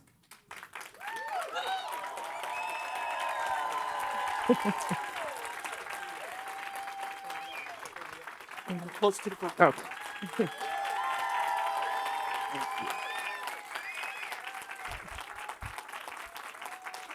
All right, give it up one more time mindfully. Shantae Hooks. Mr. Brown. Oh, thank you. Shante. Hey. I don't know about colors, but the blue and the yellow and this just got me going immediately, and your smile radiated in the first second you took the stage. Thank you. And I actually appreciate the way you used the audience's laugh to settle down. Come on, settle down. I felt so at home when you did that. Your personality on stage, everything I wrote down here, smile is brilliant. Settle down, yes, loved it. And you did a very a cool technical thing. You made a quick callback to something Michael had said earlier, the facilitator. It's a brilliant callback. You made us remember what he said, but you brought it into your presentation. You didn't overshadow him. You actually complimented what he had to say. And that was a stroke of brilliance when he did it. I loved that. I really, really liked that. I've heard the story of Greg several times in our rehearsals at the lab. But the way you told it today, I sat there, I couldn't write anything down. Because you took us to that place of seeing him on the screen, being in the middle of his word, and you're trying to be calm through the process to find a way to help Greg and to honor him. And I also appreciate when you said you heard he didn't make it. The audience responded, and you gave us time to respond. That's the mark of a presenter who's not only concerned about what they deliver, but they're concerned about how the audience receives it. And that I really appreciated. Use the line one time, which I confess I would love to have heard again. There was rich wisdom in this wound. And I submit to you, you could use that line again, perhaps in another context. You could even ask your audience, how much wisdom have you lost by not looking deeply at your own wounds? Is there wisdom in your wounds? So now we can really, wow, you know what? I never thought about it. And honestly, I didn't either. So I wrote it down. There was rich wisdom in this wound. I'm going to think about that. And you use humor, the sound effect, the buzzing sound, wrong. He was laughing out loud. He threw his head back. He's like watching him. He's like, and everyone loves an audience member who you will say, hey, today's Saturday. And he laughs. Yeah. We love that. I know, right? Excellent. Some great lines. Mindfulness is knowing where your mind is. Catch, convert, create, and honor the pause. The beauty of that was, not only did you say it, you honored a pause and gave us time to pause and reflect. The growth in the last 3 months just blesses me. And you also used a word. You said, I encourage you to. You didn't demand or command. You didn't even ask. You encouraged us. And the choice of the word encourage was a positive word that made me want to participate because I felt encouraged by your words and by your demeanor. And those of you who have seen her go through this process will know the transformation, the growth has been tremendous. And we're going to get high fives all around. Shante, thank you, thank you, thank you. Many professionals fall into a trap that lowers their income and makes them work harder to generate business. Have you ever experienced this? Yes. Today you'll learn why clients call Bruce LaFeitra the client whisperer. He'll share how to escape that trap by clarifying your value. Please join me in welcoming the client whisperer, Bruce LaFeitra.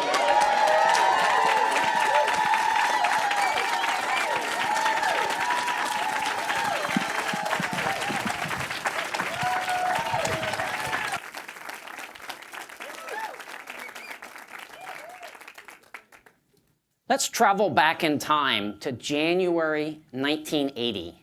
I've just finished counting up all my Christmas tips from my paper route. I did great. 15 months worth of profit from 12 months worth of work.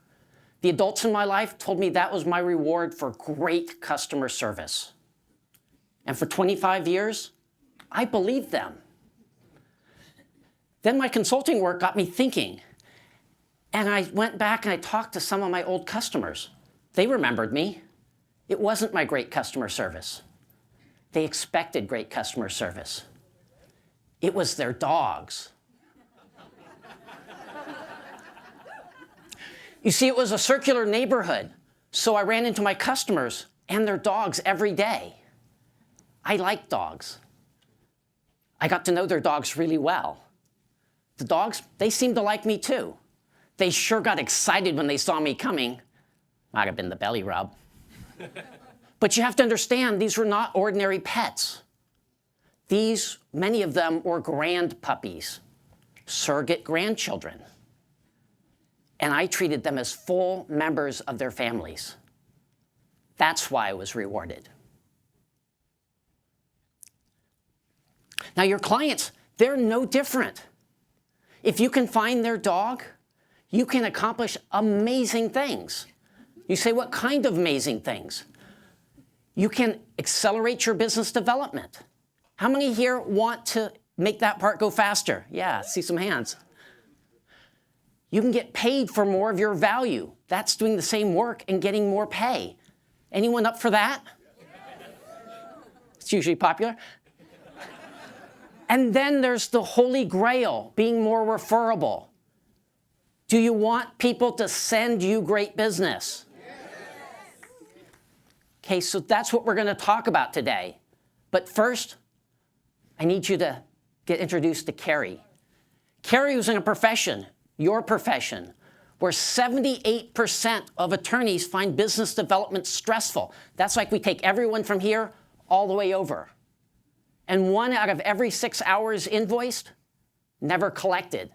Think about that as nearly 2 months out of your work year. And his market was getting more competitive. Every time Kerry lost to one of those upstart firms, it was like a punch in the gut. So he settled down and he invested in marketing so that he could highlight his firm's vast knowledge and expertise. That was 2 years ago. Those punches, they kept coming. How can we keep losing to these upstarts? We're the experts. It was sad to watch Kerry's passion just slip away. Now, Kerry and others fall into a trap. And in helping you escape that trap, I'm going to show you how to clarify your value and transform your work. But first, we need to understand why you get hired. Most professionals do good work. Others provide knowledge and expertise, and a handful provide guidance for decision making. We'll call those cogs, experts, and advisors. When you're a cog, someone else tells you what to do. When you're an expert, you use your knowledge and expertise to answer questions. And when you're an advisor, you shape the questions being asked. Next up, we need to understand how those roles are valued. When you're a cog, the market sets your price. You're basically a commodity. When you're an advisor, your value is based on your impact. how do you improve the client's business? If I'm confident that one of you will double my profit, how much am I willing to pay you? Anyone? A lot, that's right. Your clients are no different. They are willing, they are happy to pay you to improve their business. You just need to make your work reflect your impact. Now, did anyone notice what I just did there? Anyone? Yeah, I skipped experts, that's right. A lot of people do that. They skip experts because they don't understand why experts work so hard and they get rewarded with clients that take forever to buy. And then they haggle about the price and there's no loyalty. It's a problem I see so frequently, I've given it a name, the expert trap. Now, the problem is not being an expert. There's no problem with that. The problem comes from selling like an expert. See if this is familiar to some of you. You tell me all the reasons why I should select you, and then if I show the slightest bit of interest, you tell me more reasons and more reasons and more reasons and more reasons and more, and pretty soon I'm overwhelmed and I have to step back. And when I step back, only bad things happen. Bad things that cost you money, lost clients, and frustration. Now, the truth is, I might still select you, but I've looked around and now I'm fee sensitive. You could lose me completely to a competitor, maybe one I hadn't even considered initially. Ouch. More likely, I throw my hands up and I do nothing. Change is hard. Make it confusing and complex and just not worth it. Now, as the expert, you don't see it that way at all. You think you did everything humanly possible. It just didn't work out. Truth is, you snatched defeat from the jaws of victory.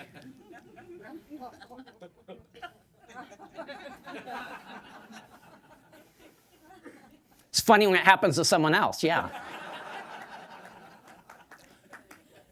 So you're asking the question, how do you know if you've fallen into the expert trap? Well, you look for the trap. Your client relationships are transactional. Clients see you as reactive. Your expertise becomes an anchor weighing you down. And clients, well, they challenge you on price. So now we're into the good news. I have good news for you. I can help you escape the trap because it's not a sales problem. You don't have to change how you work. You only have to change how you position your work. When I sprung Kerry from the expert trap, his firm became a rocket. And what he told his managing partner peer group says it better than I can possibly say it. He told them that I'm taking a 75% bigger owner distribution this year. I look forward to each and every client. And our firm, our work is 100% collectible. So I'm sure someone's here asking, how did he do all that? So let me tell you what he did. He accelerated his business development by making it easier for clients to make a decision. As Kerry says, easier is faster. He's getting paid more because he focuses on how he improves his client's business.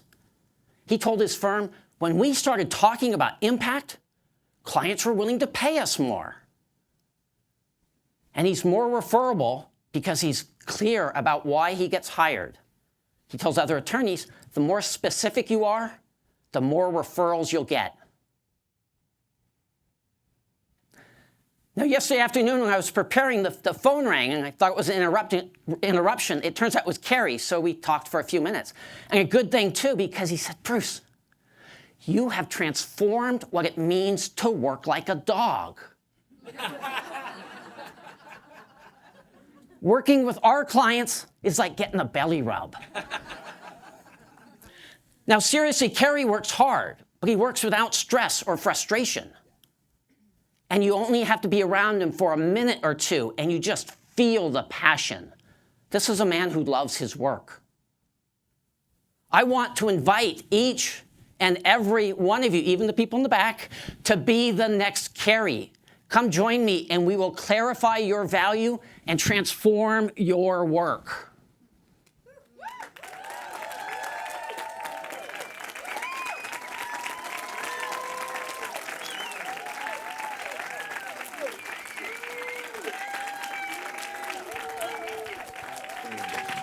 Outstanding, boy. All right, Mr. Brown, are you ready, sir? The client whisperer. And how many of you, is anyone else a dog person? Yeah. Well done, Bruce. I'm the Bruce Whisperer. Bruce, well done, sir. I get to see so much transformation. Find your dog. Love that line.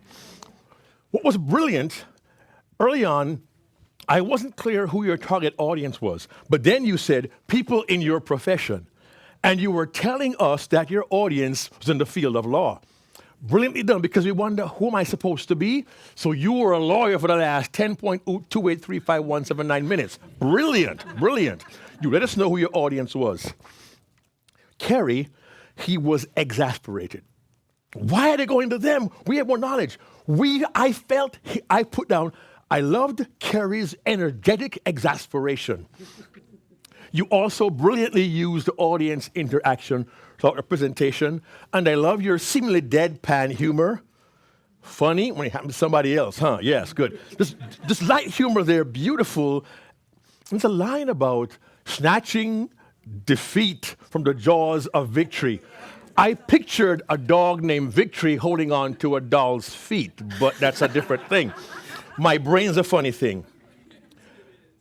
You saw that we said, hey, anybody think, wait, he skipped a part of the triangle. He knew what we were thinking, and he told us. You probably noticed I skip experts, and many of us do, we skip experts. You use that in two different ways. You addressed the elephant in the room and clarified what was missing in our minds. It's powerful when you as a presenter let the audience believe they're reading your mind. You're reading their mind. And you did that technique very, very well there. You said, they take forever to buy. And the way you did it, the voice drop, the slow speech, and the body language was like, we felt, oh my gosh, are they ever going to buy from me? So the body language, the voice, the way the voice fell, complemented the words you used and added a key piece. The emotional component. Because speaking is very emotional, and when I first met Bruce, it was like, all business, we're cool. I mean, he can button his jacket, I can't button mine, right? But you did that. Use the line, I think you can use again. The line is, when I step back, and you step back, brilliant, only bad things happen. When I step back, only bad things happen. It could then lead to have bad things happen because you've stepped back? Rhetorical question. It's a suggestion for you to think about going forward. Also, the ouch, you could say, that's painful. No, you said, ouch. The one word ouch made me feel the pain for you. Dude, fist bump. Love that. Okay. Mark Brown fist pumped me. I also want to highlight your brilliant use of selective dialogue. You talked about Kerry a bit, but then in key moments, you let Kerry speak to us in his own words. The phone call you got, when he reported, you didn't say, Kerry told me that. He said, Kerry called me, and he said. So when you get a chance to use a character's own dialogue, it magnifies the impact. There's something else you did that I really enjoy. It is the use of story. You used a personal story with the dogs, and a client story to validate your successful plan. Very often, I'm guilty of this very often, I'll tell my story, my personal story. But in 10 minutes, you use two different kinds, the personal and the client, to reinforce your message, and you invited us to partner with you so we can advance in our business. That is a sign of great improvement, great confidence, and now I kind of wish I was a lawyer. Well done, Bruce. Thank you very much for all your thank help. you, thank you. Yeah, give it up one more time for Bruce LaFetcher. How many of you have a job or have had a job? Has it ever seemed like the job didn't care about your life or about you as a person? Our next speaker, Dr. Tracy Powell, PhD, has seen this problem many, many times in many organizations, but what she didn't see were solutions. Dr. Tracy is a native and registered farmer in South Carolina, where she earned her master's and doctorate degrees from the University of South Carolina. She has 15 years of active duty service as a scientist officer. She is a published author, a speaker, and practical leadership expert. Today, she'll be sharing strategies that introduce compassion while increasing productivity and delivering tangible results when people matter in organizations. Create what you don't see. Dr. Tracy Powell. Dr. Tracy Powell, create what you don't see.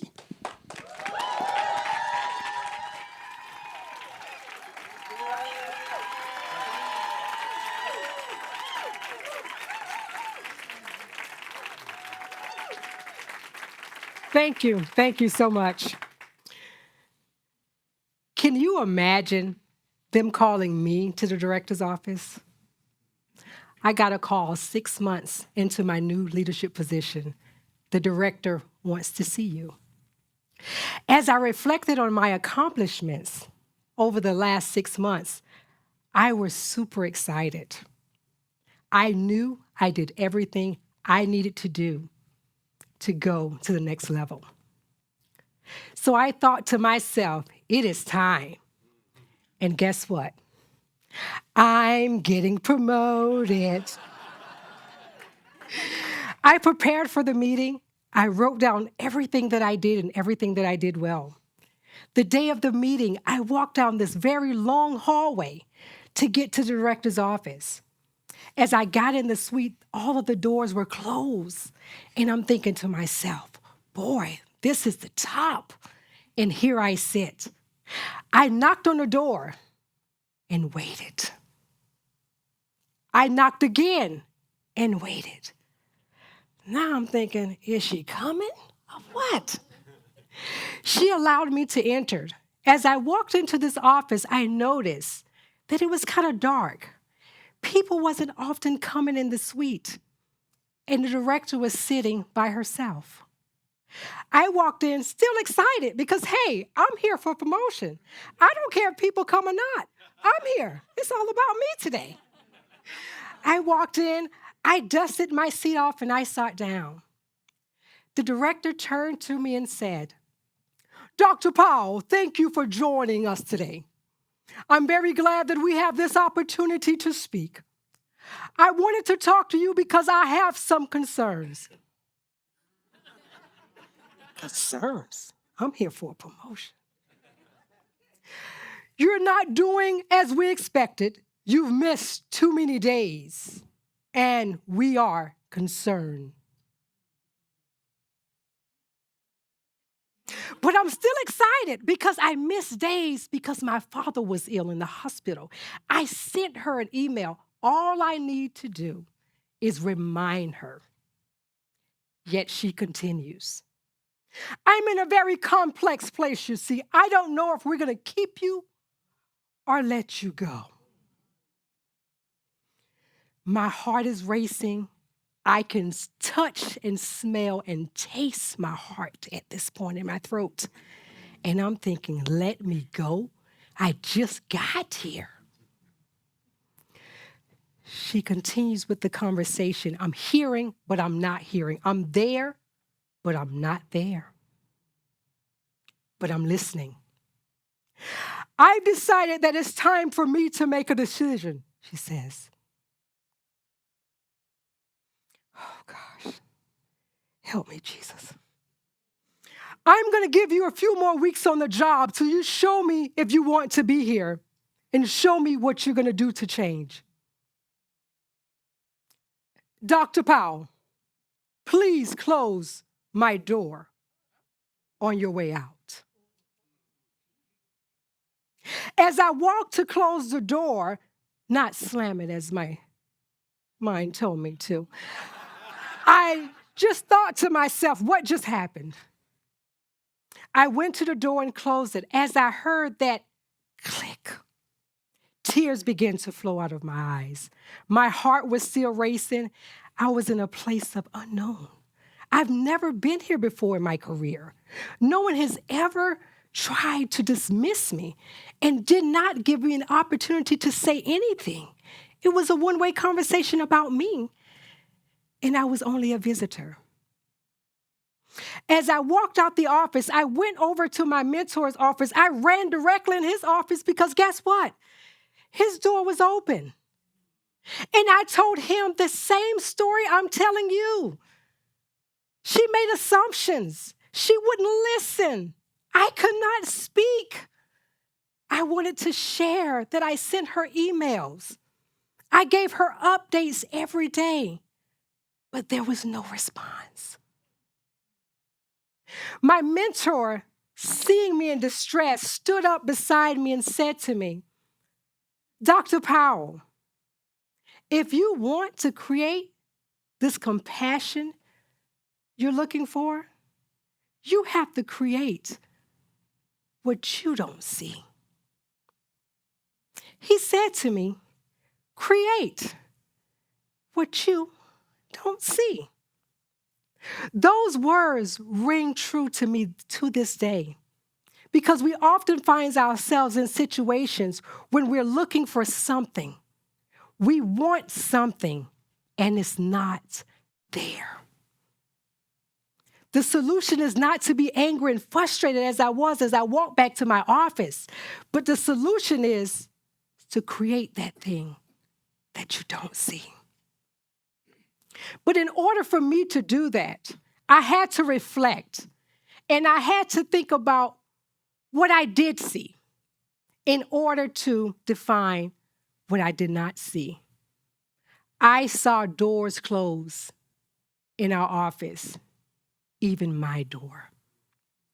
I saw limited employee engagement, even from me as a leader. And I was with the other leaders as we made assumptions about our team members and even talked about that director. I was a part of that. So in order for me to create what I did not see, I became clear on what I did see. Once I became clear, then I could go into action. And in doing that, I was able to create change in the organization with 3 small strategies. I created an open door policy so that we would all walk in our offices and the doors are open. If there's an opportunity for engagement, that's what we would do. I created an employment engagement policy to encourage people to engage and cross-collaborate and really work together so that we can be on one accord. And then I created a series of trainings so that we would know the difference between active listening and making assumptions, because we made assumptions a lot. In creating these 3 strategies, it wasn't always easy. The first 2 trainings, no one came but me. But I still did it because it's about the process. But people began to come. People began to ask questions, and people began to get engaged. So as I went through my career in creating what I didn't see, I'm here to encourage you all because it's not just me at the University in North Carolina doing it. It's not just me thinking about it. It's me really getting involved and doing it with others.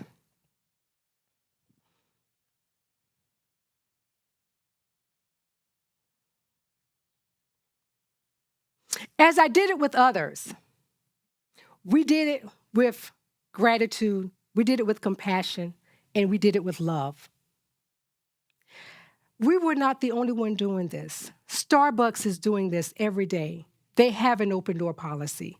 Ford Motors have an open door policy. BMW, the major companies, Walmart have an open door policy. Create policies in your own life, in your own setting, to reflect what you don't see.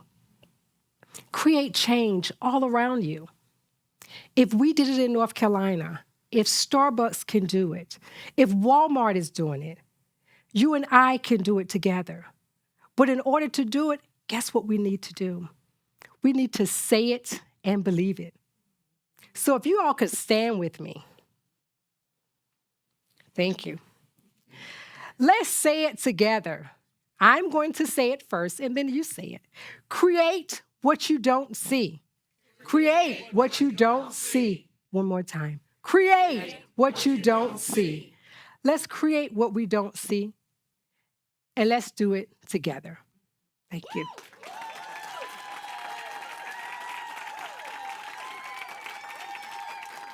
Thank you.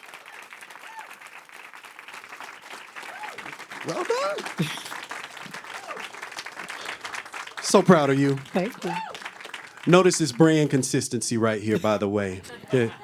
I think these beads are a part of the brand. It's also on her LinkedIn profile and her eSpeakers profile and her book covers. Dr. Brown, you ready? Yes, sir. Dr. Tracy, Yes. can I give you a hug? Of course. All right, all right. You have come from so far and done so much. And yes, I saw the theme with the beads and the boots, rocking it. Dr. Tracy, over the last several months, how my kids say this, she busted out today. I'm getting promoted. I can't do the dance. But that one little move made us feel what it was like for you after all your hard work, after all you had done to expect the reward you deserved. And you kept us feeling that right up until we heard the director speak to you. I loved the expectancy, even though she was like, no, hey, it's all about me today, I'm going to get promoted. The expectancy, the drama, the anticipation, the confidence, all of that just came shining. Would you agree? Came shining through today. I loved it. And the director's voice was not vastly different, but different enough for us to know when the director spoke. Brilliant. Love it, love it, love it. One line got me. I'm trying to do it right here, but I could feel, touch, and taste my heart in my mouth. Wow. And then the pause. Oh my goodness. You with me on this? Was this great? Was this great? Oh man. And the humor, slamming the door humor. Yeah, I love you. You walked, I closed it, click. You didn't want to slam it. Beautiful. And the foundational phrase, create what? When your audience can repeat your foundational phrase, you've done a good job, and it is brilliantly done. Thank you very much. I also picked up on be clear on what you do see. So I got two nuggets. What do I see? Be clear on that. Then I realized what I don't see. Loved it, loved it, loved it. Also, dialogue was well done. Your mentor's dialogue, you didn't tell us what they told you. We heard them tell you the advice that you took, which is really, really good.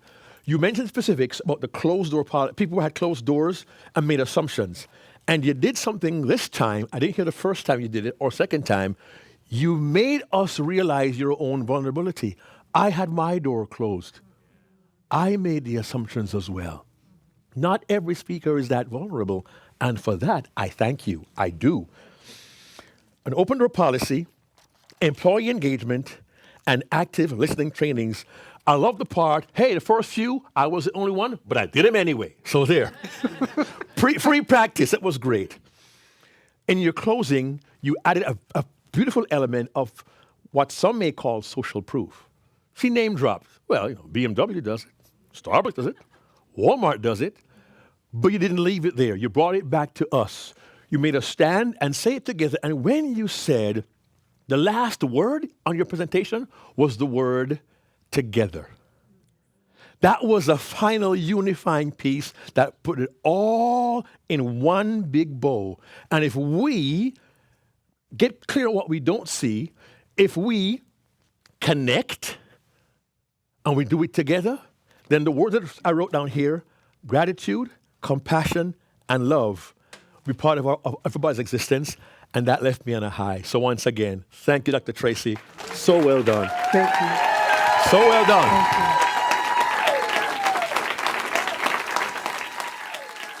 Have you ever felt like you're being held back? By your race, your education, your health, your wealth? Any? Yes?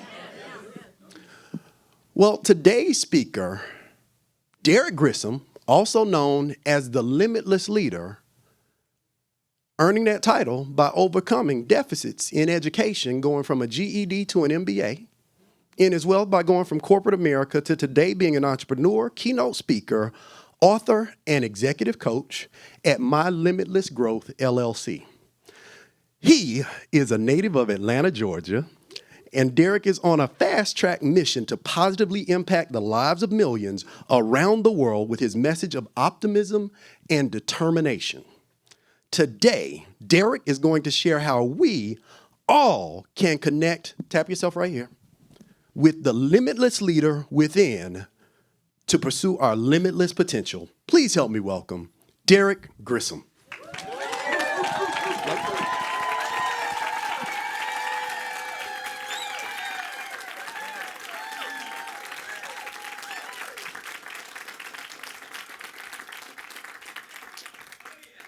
I am super excited to be with you all today. Thank you for joining, and thank you to all my close friends and family who came out to support me. I really appreciate it. By a show of hands, how many of you are responsible for leading other people? And I heard some excitement in that. So you understand leadership is extremely important. I mean, think about it. When you're leading other people, you have the responsibility to impact them positively or negatively. How many positive leaders do we have in the room? I wanted to see all of your hands. Well, today we're going to spend some time talking about a different type of leader, though. We're not going to talk about the leader with the fancy title or the leader that's responsible for leading a nation or leading an organization or even leading a team at your job. We're not going to talk about that leader, because if you're that leader, I applaud you. But today we're going to talk about a different leader. We're going to talk about the limitless leader that I truly believe is deep down within all of us, myself and you included. And I'm going to share with you, if you didn't know, how you can connect with that limitless leader. Because some of you are looking at me right now, you're thinking, limitless leader, what is that? I'm glad you asked. I can see it on your faces. The limitless leader, here are 3 ways you can connect with that limitless leader. Get ready, because it's a powerful thing. And when you connect with that limitless leader, you then can reach your limitless potential. If you're going to connect with that limitless leader within, and all of you have the limitless leader within you, you have to first adopt and maintain a positive mindset. Now, that is easier said than done, because we live in a negative world. I mean, turn on the news. I don't care if it's local news or international news. Drama is popping off everywhere. Look at your workplace. Some of you don't like going to work. You're cussing on the way, getting in the car, and then you're cussing driving to work, and then you're cussing in traffic, and then you're cussing walking into the office because you don't want to be there. Why? Because it's full of negativity. Think about some of your families, and think about some of the things that you deal with in your personal life. It is easy to be negative. But because you have that limitless leader in you, imagine choosing not to focus on all the negativity. It is a choice. Negativity is going on. It's in your mind, but you can choose to refocus that negativity. How can you do that? Well, imagine if with all the negative that's going on, you imagine a positive outcome. Imagine going into the job, you don't like the boss, you don't like your coworkers, but you imagine working with people you actually like. Try that. Because when you tap into that limitless leader within, there's something about once you start imagining those positive things, things start to happen that goes in that direction. I can remember you heard that I went from GED to MBA. Well, I am a high school dropout. I am the product of a single-parent household, the oldest of 3, and I dropped out of high school when I was 17 years old in a 9th grade homeroom. Don't look at me like that. I was behind. But you know what? When I dropped out and I got my GED after about 6 months, I realized Derek Lamar Grissom, if you don't do something very soon, you're going to not have a place to stay, because I was 18, I had left my mom's place. But guess what? I didn't realize then, but I started tapping into that limitless leader that was there, because I started imagining a time where I was able to go and not eat ramen noodles like what we grew up on, but buy the real spaghetti in Publix and pay the real price and not worry about it. I started imagining having my own car instead of riding the MARTA bus like I did my entire life because my mom couldn't afford a car. I started imagining traveling the world. And as I imagined that, I thought, what do I need to do to get there? And that positive mindset set me on a trajectory to now I look back and I'm 3-4 degrees later. Why? Because I tapped into that limitless leader. You can do the same thing. What is it that you want to do? What is it that's taking away a lot of the positive in your psyche and making it negative? Focus on the positive. I promise you, the universe will do things to make it happen. Number 2, if you want to tap into that limitless leader, you have got to practice what I like to call self-love. It's important. It's easy to self-hate. It's easy to look at yourself and compare yourself to others and think that you are unworthy of who you really are and your potential. It's easy to do that. However, it's just as easy to say, you know what? I'm just as good as whoever I think is better. And when you start looking at it that way, some people call it arrogance. Some people say it's egotistical. I just say it's self-love. You are looking at the world in a way where you want to become the better version of yourself. You are looking at someone who used to be 350 pounds 2 years ago. Now I got down to 210, and then I called myself putting on some muscle, so I think I'm at 225 now. But let me tell you, had I not seen this version of Derek when I was 350, I wouldn't be standing here today. I was tapping into that limitless leader, and that limitless leader was saying, you know what? There's a better version of you for your health, for your self-image, for your self-esteem. You need to do the work to get there. You can do the same thing. What is holding you back? Don't allow self-hate and negativity and comparing yourself to other people to have you walking in defeat. You are deserving to be the best version of yourself, but you got to tap into that limitless leader. I promise you, it will help you reach a limitless potential that's unimaginable.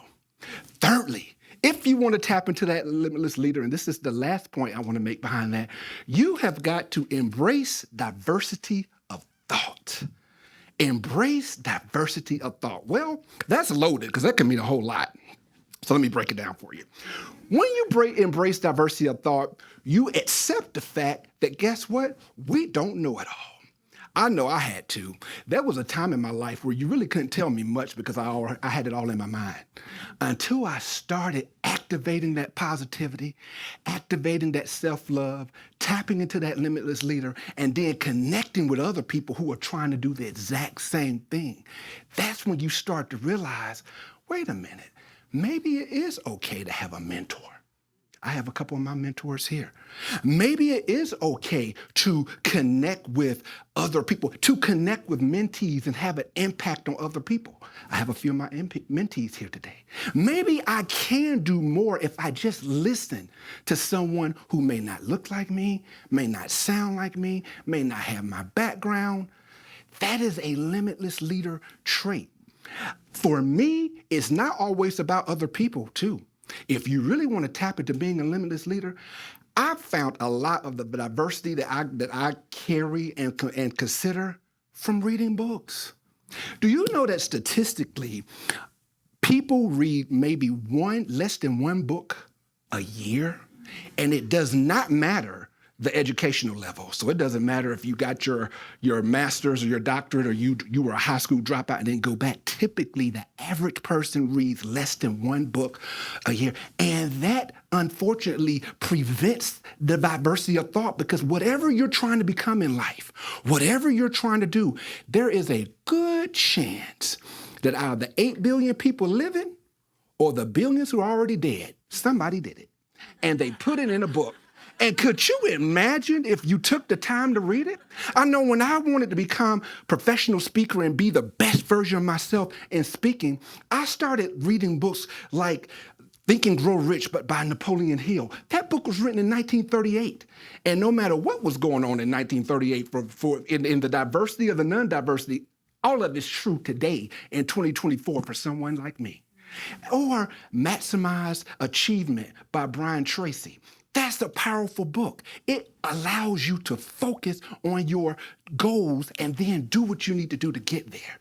Or, here's my favorite, I'm reading this now, The 10X Rule by Grant Cardone. You can be whatever you want to be. Just get to working and don't be average.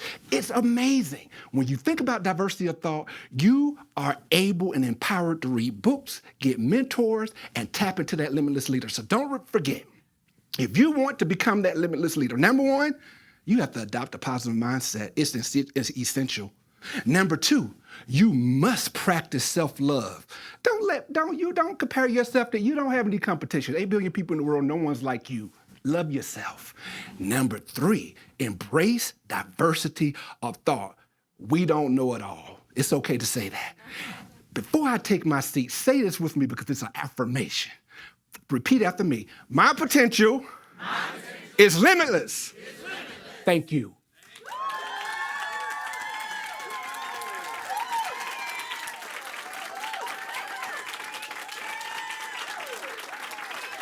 There we go.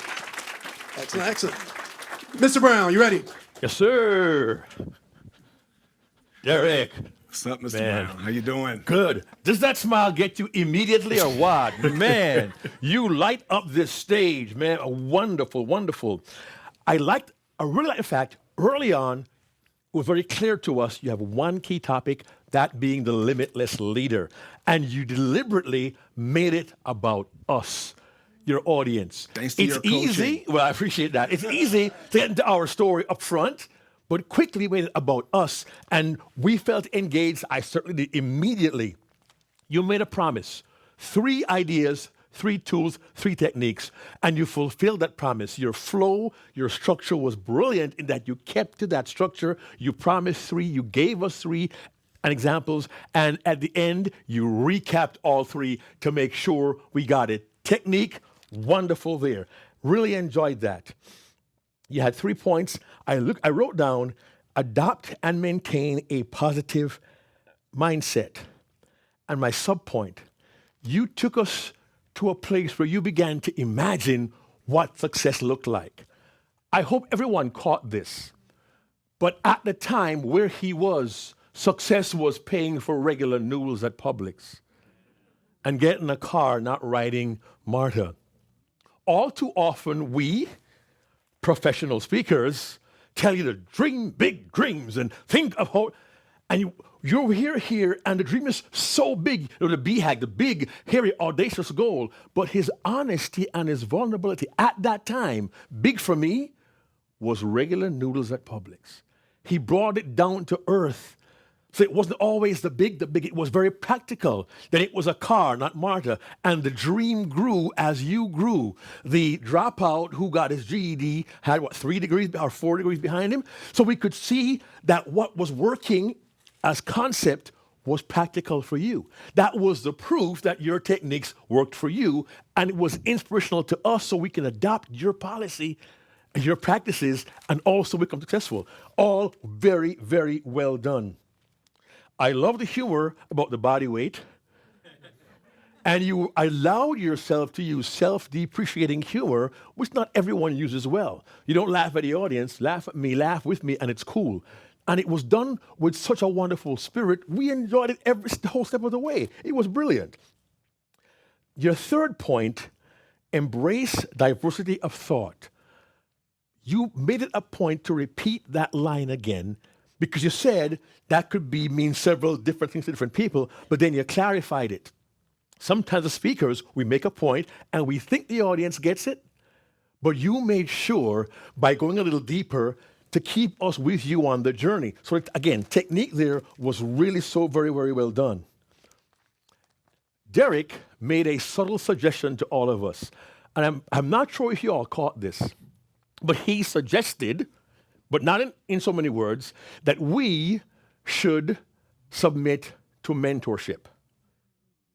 He also said we can be mentors at the same time. He didn't say in those words, but I realized he says, my mentors are right here, and I mentor others. Some are here. So wait, successful, but he's mentoring while also being mentored by others. For me, the lesson was you're never too experienced or never too old to be mentored by someone.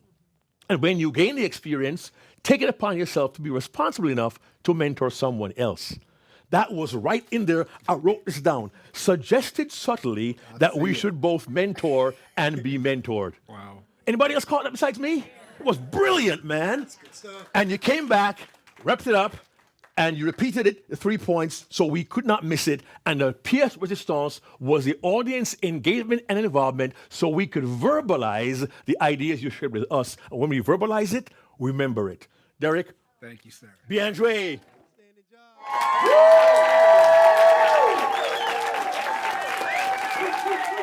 When we exclude rather than include, we all lose.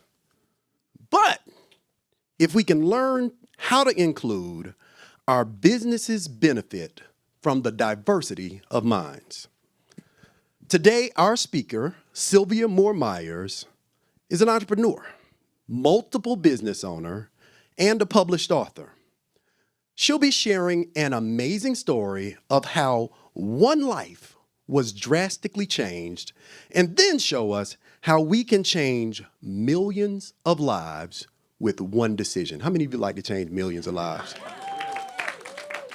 Please open your hearts and minds and help me welcome Sylvia Moore Myers.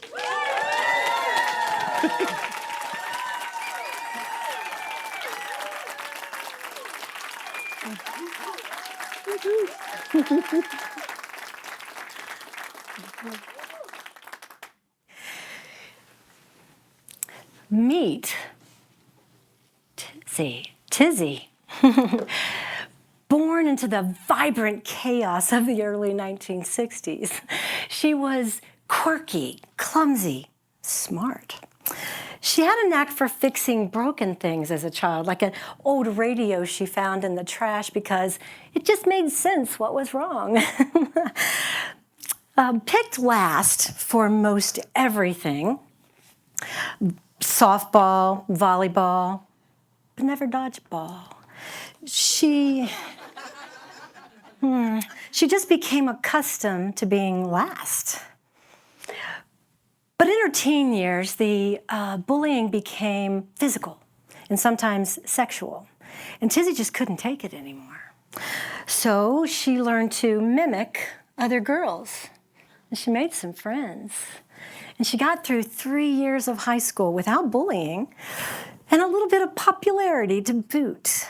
But after high school, she suffered through one abusive relationship after another, one missed or lost job opportunity after another. She left 2 career positions because of sexual harassment, abuse, and she dropped out of college. Twice. What's wrong with me? Tizzy knew. She knew she was different. Tizzy was autistic, and no one knew. So what is autism? Autism spectrum disorder, or ASD, it's a lifelong, complex neurodevelopmental disorder. And it's called a spectrum because everybody experiences it differently. But you wouldn't ask someone, so how autistic are ya?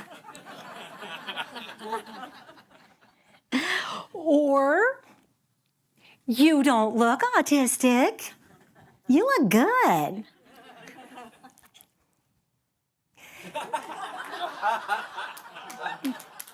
Because ASD is not a disease. You can't catch it, cause it, or cure it.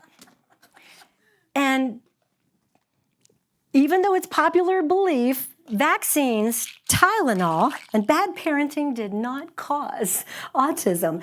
And we are not all a little autistic. And we're not a little pregnant either.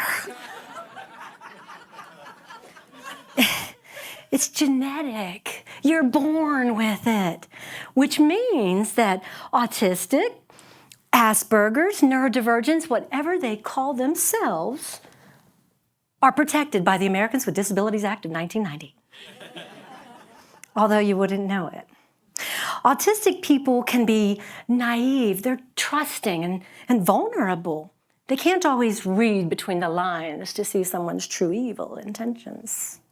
Therefore, lies and sometimes sexual advances are missed by the gullible autistic brain. And while it seems like there's more autistic people in the world now than ever before, have you heard that? Actually, the science is just getting better.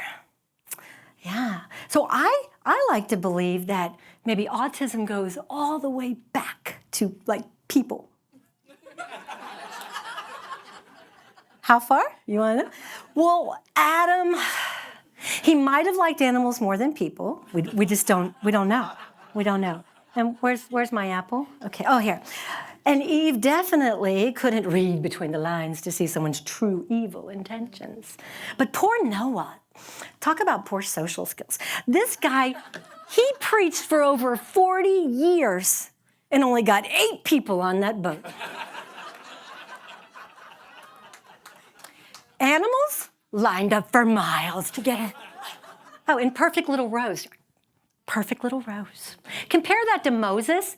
He had 1 million people following him around in the desert until he got stuck and had to ask for help. If Moses just would have had a Noah, that's right, they could have sailed across the Red Sea. But all fun aside, autistic people do want to fit in, and they want friends, so they mask or hide their autism. And it's exhausting. And because autism affects the social, communications, and behavioral skills, you're going to have some interesting conversations with your autistic coworker. But don't fight it. Don't try to change her sentences. It's like running a different operating system. You're running Microsoft. He's running Linux. You're not normal. He's just different and maybe gifted as well. Yeah. The CDC says that 1 in 54 people could be autistic, with guys being diagnosed more than girls because girls are better at masking. That's right. And apparently, lining up dolls as a child is not considered nearly as quirky as lining up trucks and trains. Go figure. But why would you hire an autistic person? Okay? There are thousands of brilliant contributors in every field. This is a tiny little scratch of who's out there. And the number is growing. And with over 1 million autistic teens turning 18 in the next decade and wanting to work, I think it's time we sit up and listen. A Harvard study shows that neurodivergent people, autistics included, are 140% more productive than their neurotypical counterparts when perfectly matched to the job. That's right. They are better at understanding complex systems like Tizzy's radio, or super focusing on a long-term difficult task like, I don't know, building an ark. And studies also show that autistic people want to make a difference in their world. But 85% are either under or unemployed. And 50% of managers surveyed said they would not hire a neurodivergent person, which explains why autistic people are 6 times more likely to consider suicide as an option. And autistic teens, 28 times more likely. So what can you do? Well, at the end of my slide deck is a QR code, and if you slide that, if you click that, I will give you all of my research, all of it, on autism inclusion in the workplace. But I want to share something with you. Autism inclusion is not charity, it's a choice. It's not something that we do, it's a decision that we make because you're not changing the autistic person to fit in.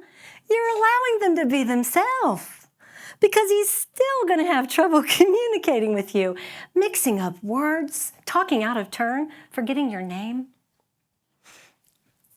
laughing at the wrong jokes, loud sounds, flickering fluorescent lights.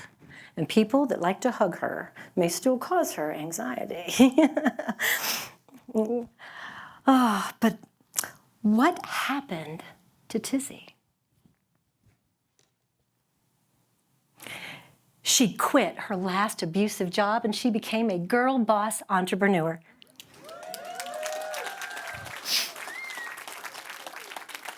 She went back to college and she graduated.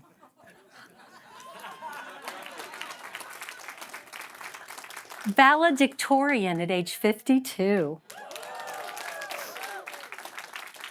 She became an author, and while she was researching her last book, she discovered ASD and was ultimately diagnosed with autism. That's right. And Tizzy knew exactly how she was going to make a difference in this world. She would be a beacon for other autistic people, a lighthouse in the sea of neurotypicality. By changing the way that people look at autism, one coworker, one employer, and one neurotypical person at a time. My autism showing yet. Meet Tizzy.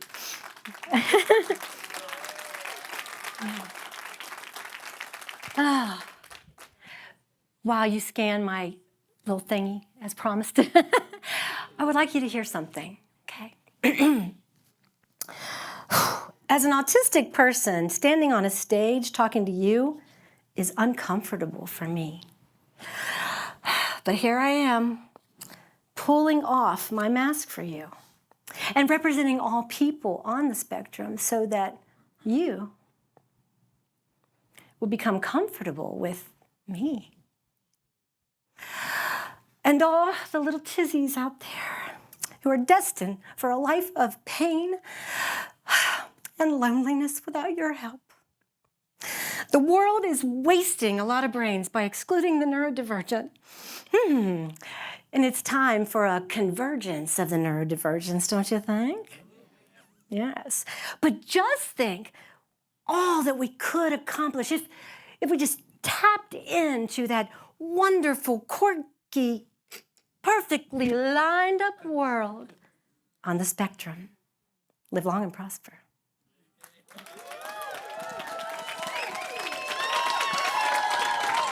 Y'all say hello to Tizzy. Stay right there. Creepy. Where you want me? All right. Outside? All right. Miss Brown, you ready? Yes. You want to sit on this side or that side where you want to be? I'm gonna be right here. Right here. Hi, love. Hi, Tizzy. Hi, Tizzy. Thankfully, you aren't in a tizzy right now. Thank you for calling me Tizzy. You enjoy that, or? Yeah, people that know me and love me since childhood call me Tizzy still. My wife and I were just commenting how blessed we felt to have heard your story. And first off, I must tell you how much I admire your use of humor. You know, always pick last for everything, except dodgeball. That was just brilliantly done. It's my first note. And your timing is brilliant. Dropped out of college twice. Just the way you delay that so we can feel the impact of it. And of course, using humor is wonderful spoken, but the unspoken kiss my Asperger's was also so we got the visual, we got the auditory, and we got a sense of your sense of humor. It's like being a little pregnant. I mean, and did you know the audience reaction there? We all felt it. In the middle of your speech, I wrote down 3 stars, and I said, "Thanks for educating us." You're welcome. Because not only was this entertaining, it was for me educational. Anybody got educated today? Show of hands, anybody moved today? I see a few tears right now. You reached us where it mattered. And I don't believe anyone here will walk out these doors without thinking differently about Asperger's and what we have passed off because we say, they're just weird. Yeah. We would never say it again. Because you, Sylvia, Tizzy, have educated us in such a powerful way. Your humor with Noah and the Red Sea. And this stuff is perfectly lined up. It's in a very roast. Well, I'll tell you what really got me about that. Your point you made, we think nothing about a little boy lining up his trucks, but a girl lining up dolls. And our bias hit me in the face. I said, have I done that? And that's the best part. You don't make us feel bad, but you challenge us without us realizing it by the manner and the delivery, your soft-spoken voice, your smile, your calmness. You're so inviting. So again, I thank you for using those techniques. The line, autism inclusion is not charity, but a choice. And of course, I love when we saw Wilson's face at graduation. Anybody not know who Wilson was? Tom Hanks? Yeah. What's the movie? Castaways, years ago. If you've not seen it, go watch it. Brilliant. Wow. Wilson was there. Wonderful. One technique I could not help but point out. Throughout your talk, you mentioned the coworker, the employer, and the neurotypical person. And every time you mentioned those individuals, you had the employer right there, the coworker was there, and you were typical. I said, just brilliant. You made sure when you use that particular indicator, that's who you represented. And you know, it's always a blessing to have the consistency. Had you said employer here the first time, here second time, here third time, it would not be ineffective, but it wouldn't have been as effective. So that was in a very, very brilliant way. And the line, one of my favorite lines is, the phrases is, the convergence of the neurodivergent. Say that 8 times quickly and see if you can handle it. It's hard. But above all, your personal style, the way you used props wisely, because sometimes props can overtake us, and our audience's eyes are fixed on the prop, but you use them well, beautifully lined up. Perfectly lined. And here's one more thing. It's a small detail, and it really helped me to feel relaxed in your presence. It's the gentle way you handle everything.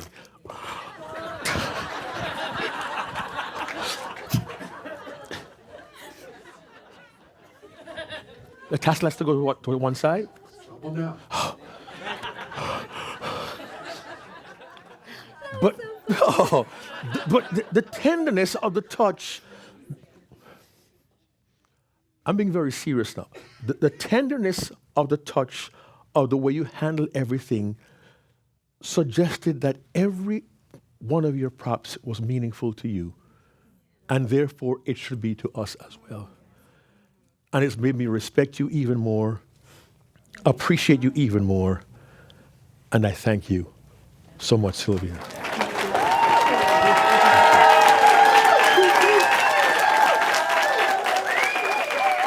As we conclude our event, there's an important thing that we embrace here at NSA Georgia. We know that there is no degree, no school that you can attend where you graduate with a degree as paid professional speaker. Am I right? There's no coursework, and there are, if you think about it, if you're one of those people, how many of you are that one person in your family that loves public speaking and everybody else thinks you're a little weird? So having a community to come together not only to educate, but also to elevate the craft is important, and that's what we've done here. I'm standing here like a proud father, watching 7 baby speakers graduate into the big money. So give it up one more time for the magnificent 7. And now we're going to have a quick graduation ceremony, and we're out the door. So speakers, if you line up in speaking order on that side, we're going to cycle through stage, but I need to bring our Speaker Lab faculty back on stage. So SpeakerAcademy. SpeakerAcademy, Jeff Justice, June Klein, Mark Brown. Jeannie, you're already here. Come on down. So again, there's no degree, When you are in the traditions of spoken word, poetry, of hip hop, when it's time for the next generation to come aboard, you pass the mic. And today, ceremonially, we'll pass the mic. I'll introduce the speakers. Feel free to clap. Make sure to take pictures and post them, and if you know them, tag them. Yes. Does that make sense? Yes. That way people can ask, what happened? Why do you have... Take this picture. Oh, this one too. Here we go. I know these guys. Thank you. Thank you, Zoom crew. It's amazing. Can we get a wild round of applause? Yeah, Richard. Yeah, Richard. Standing ovation. I can't believe it. Not only for running this, but what an awesome job emceeing this. Thanks, sir. All right, so we'll make a space. We'll insert speaker here. Is that how this is going, Gina? Stay over here. I'm going to say their name. Who's passing the mic? I'm going to say the I'm name. gonna hand it Oh, to you're going to hand the name? You hand it them, they're going to pass it. They know what to do. Okay, got it. All right, ladies and gentlemen, Amanda Mae Gray. Where am I standing? In the middle? Brandon will do an individual, and then we'll do a large group later.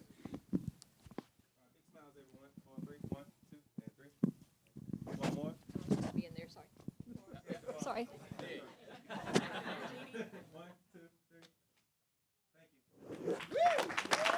Where do you want me to back? Get back to you? Just loop back around. Michael, the facilitator, Wilkinson. We pass you the mic, sir.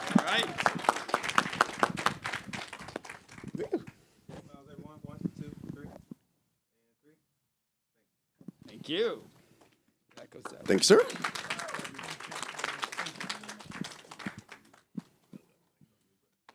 Oh, that was me honoring the pause.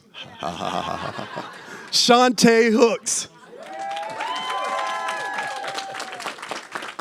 I pass you the mic. I'd like to thank my mom. Thank hip hop.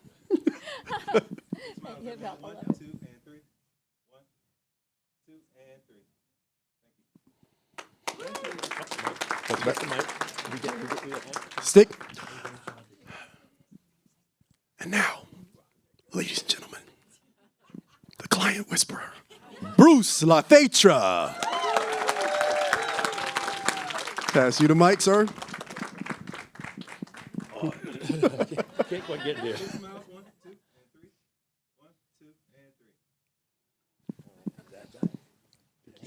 Well done, Bruce. Well done. The doctor is in. Yeah. Dr. Tracy Powell. Pass you the mic. Big smiles, everyone. 1, 2, and 3. Awesome. One more. 1, 2, and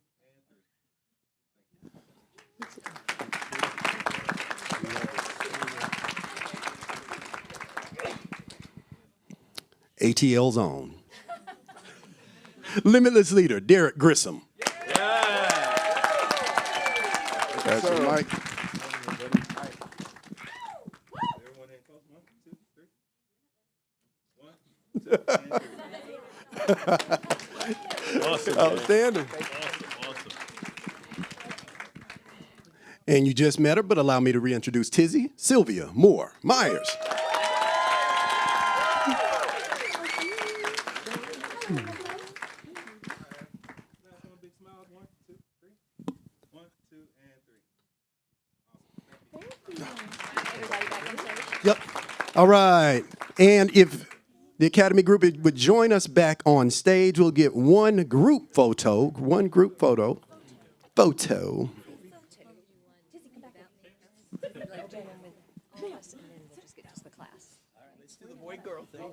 We're going to do one with everybody, and then we're going to get just the class members, okay?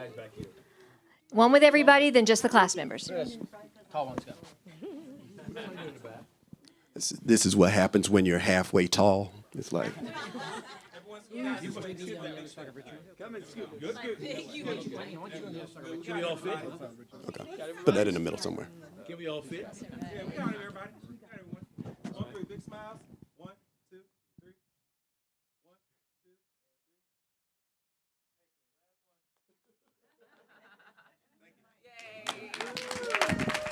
All right, just class members, if everybody else can move away. Richard, you can stay in with them.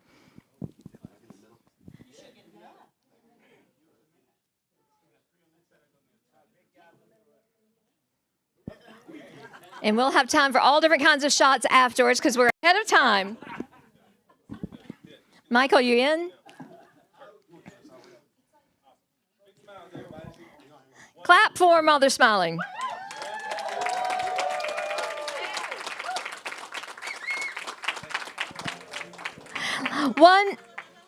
Sorry, wait, Nikki. Nikki's on it.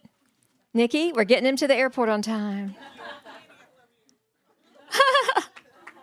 Let's hear it for our 2024 Speaker Academy graduates.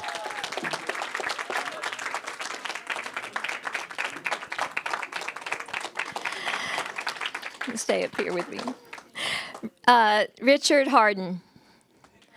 You feel like the proud daddy? I don't know if I'm like surrogate mama or I don't know what I am, but I am so proud of you. I'm so proud of this group. There are so many people that help make today happen and a lot of behind the scenes work to make the Speaker Academy happen. And now we want to talk about the opportunity for you. Can you see yourself on the stage? Can you see yourself on the stage in September?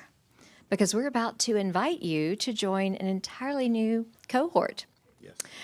So, Richard Harden, our Director of Speaker Education, is going to be overseeing and strategizing a whole new bunch of you, and only 12, right? Is that our count? Shoot, if I can figure out how to Over cut it 7 at killed 10, him. it's like, So we're adding in some recruits. We're adding even more to the format for next time. But our Speaker Academy begins for you, perhaps, in March, meaning next month. Mid-March, we're going to be putting, it's live on the website as of today. We got a few things to tell you. Yeah. There's an early bird special. And for $2,497, $24.97, just to be clear, it's not $24.97. You don't get all this. Not at all. But I can just tell you that. You'd pay $24.97 for what you're just going to get from your video, etc. Right.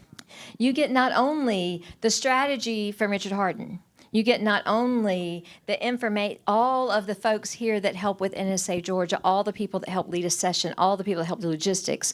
I'd like to announce that our current cohort that just graduated has agreed to be the logistics team for the next cohort. So they're going to be there to tell you how it goes, what happened, what to do, not to freak out, right? They're going to tell you about that part where Richard was like, no, you got to do your 10-minute speech in 7 minutes because it happens all the time. And they were mad, but then it was good. Yeah, those days that, they're still looking at us like, wait, they're going to give us feedback on what? We got to do what by next week? All those things. And so this class is going to tell you that you actually will survive that. Is that correct? Okay, so they're going to be your cheerleaders. There's going to be a whole logistics team to help. And we have a very exciting addition that Candace and I would like to announce that our board is behind, and we are going to add in for each cohort. Kind of had it this time anyway, but we're going to have a pro speaker for each cohort. So there's going to be somebody, in addition to all those folks, that's going to be kind of the celebrity coming in to help do the performance coaching. I'd like to announce that our first pro speaker for the next cohort is none other than, where is he? Mark Brown? Where Mark are going you? back to Macon. He said, I'm out. Mark I gotta go. Brown, CSP, is going to be our first pro speaker. There he is! Mark, come up. So this is a new thing that we're adding on, and so there'll be a different pro speaker for every cohort going forward. But we thought that perhaps Mark Brown might be a good choice for the first one. Yeah. Richard? Absolutely. Richard and I, Candace, the whole board is behind you, and it was a unanimous decision of who to ask to be our first pro speaker. Outstanding. Outstanding. Oh, So- now, by the way, I should say the promo. Did he leave? The He promo left. for the $24.97, that's a $600 discount off regular price. That's for, is it 2 weeks? I When's think the I'm deadline on Is the it website? $600? I think it's $500. $500 off, I'm sorry. Not a math whiz, but yes, I think. Goes to Okay. $29.97. Yes, February 15th. So February 15th. What else is happening on February 15th other than you're eating the last of your chocolates? We are having at the Happy hour. Porsche, right? Happy hour at the Kempton Overland Hotel. So February 15th is an important day. For that reason, we're having the happy hour. On February 15th, we are also going up on that price at midnight after the 15th. It's going up to $29.97. That is not $29.97. That is $2,997. Save yourself $500.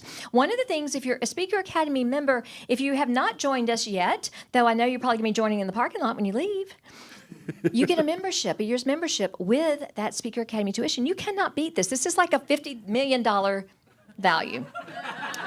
And because you can't even, right? You can't even tell all the stuff that happens in between. Right. And if you also are maybe not interested in Speaker Academy, but you're interested in joining us, what else is happening on February 15th?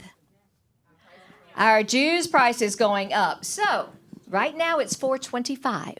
Right now, Speaker Academy is $24.97, and it's going to be going up after February 15th. Okay, midnight February 15th. Join Speaker Academy, join NSA Georgia, have a drink, forget all the others, and be with us at the Kempton. Richard, not yet because we haven't taken a board vote. So it's going to be under 50 million. Less than 50 million. Okay. Richard, signing off as the last words to this. Well, it's not like they're not going to be around anymore, but the last words to what you like to say to this amazing cohort of Speaker Academy. Daddy, speak up, Daddy. Yeah. So to the Magnificent Seven, Speaker Academy cohort for 2024, I am proud of you, and I hope that you are proud of you too. What I witnessed here on this stage, if you just rewind, matter of fact, we got video evidence. You can go back and look. You can actually rewind it. You can rewind our Watch the practice replay. sessions and watch your growth and continue in that trajectory. Today is graduation, but just like in school, it's commencement. It's the launch of your professional speaking career, and you have put your name on the list of wealthy speakers. Keep living and learning in the manuals, and you still have a final exam due. We still have one more Zoom before the next cohort starts. I knew y'all weren't listening. I knew it. Just check back the video from last Zoom recording and all of the assignments to check off to make sure that you do indeed have all the evidence that if someone were to pull you over, they would know for sure you're a professional speaker because you got all the receipts. I thought we were going to talk it out. Richard Harden, everyone. Mark Brown. Jeff Justice, Gene Klein, all the others that helped. It's been a momentous day. I'm a professional speaker at NSA Georgia. Not only have we broken records on crowds here, we've had an amazing, let's give the Rich Hart Studios team again. You don't even know what all they're doing back there. Our cohort's amazing.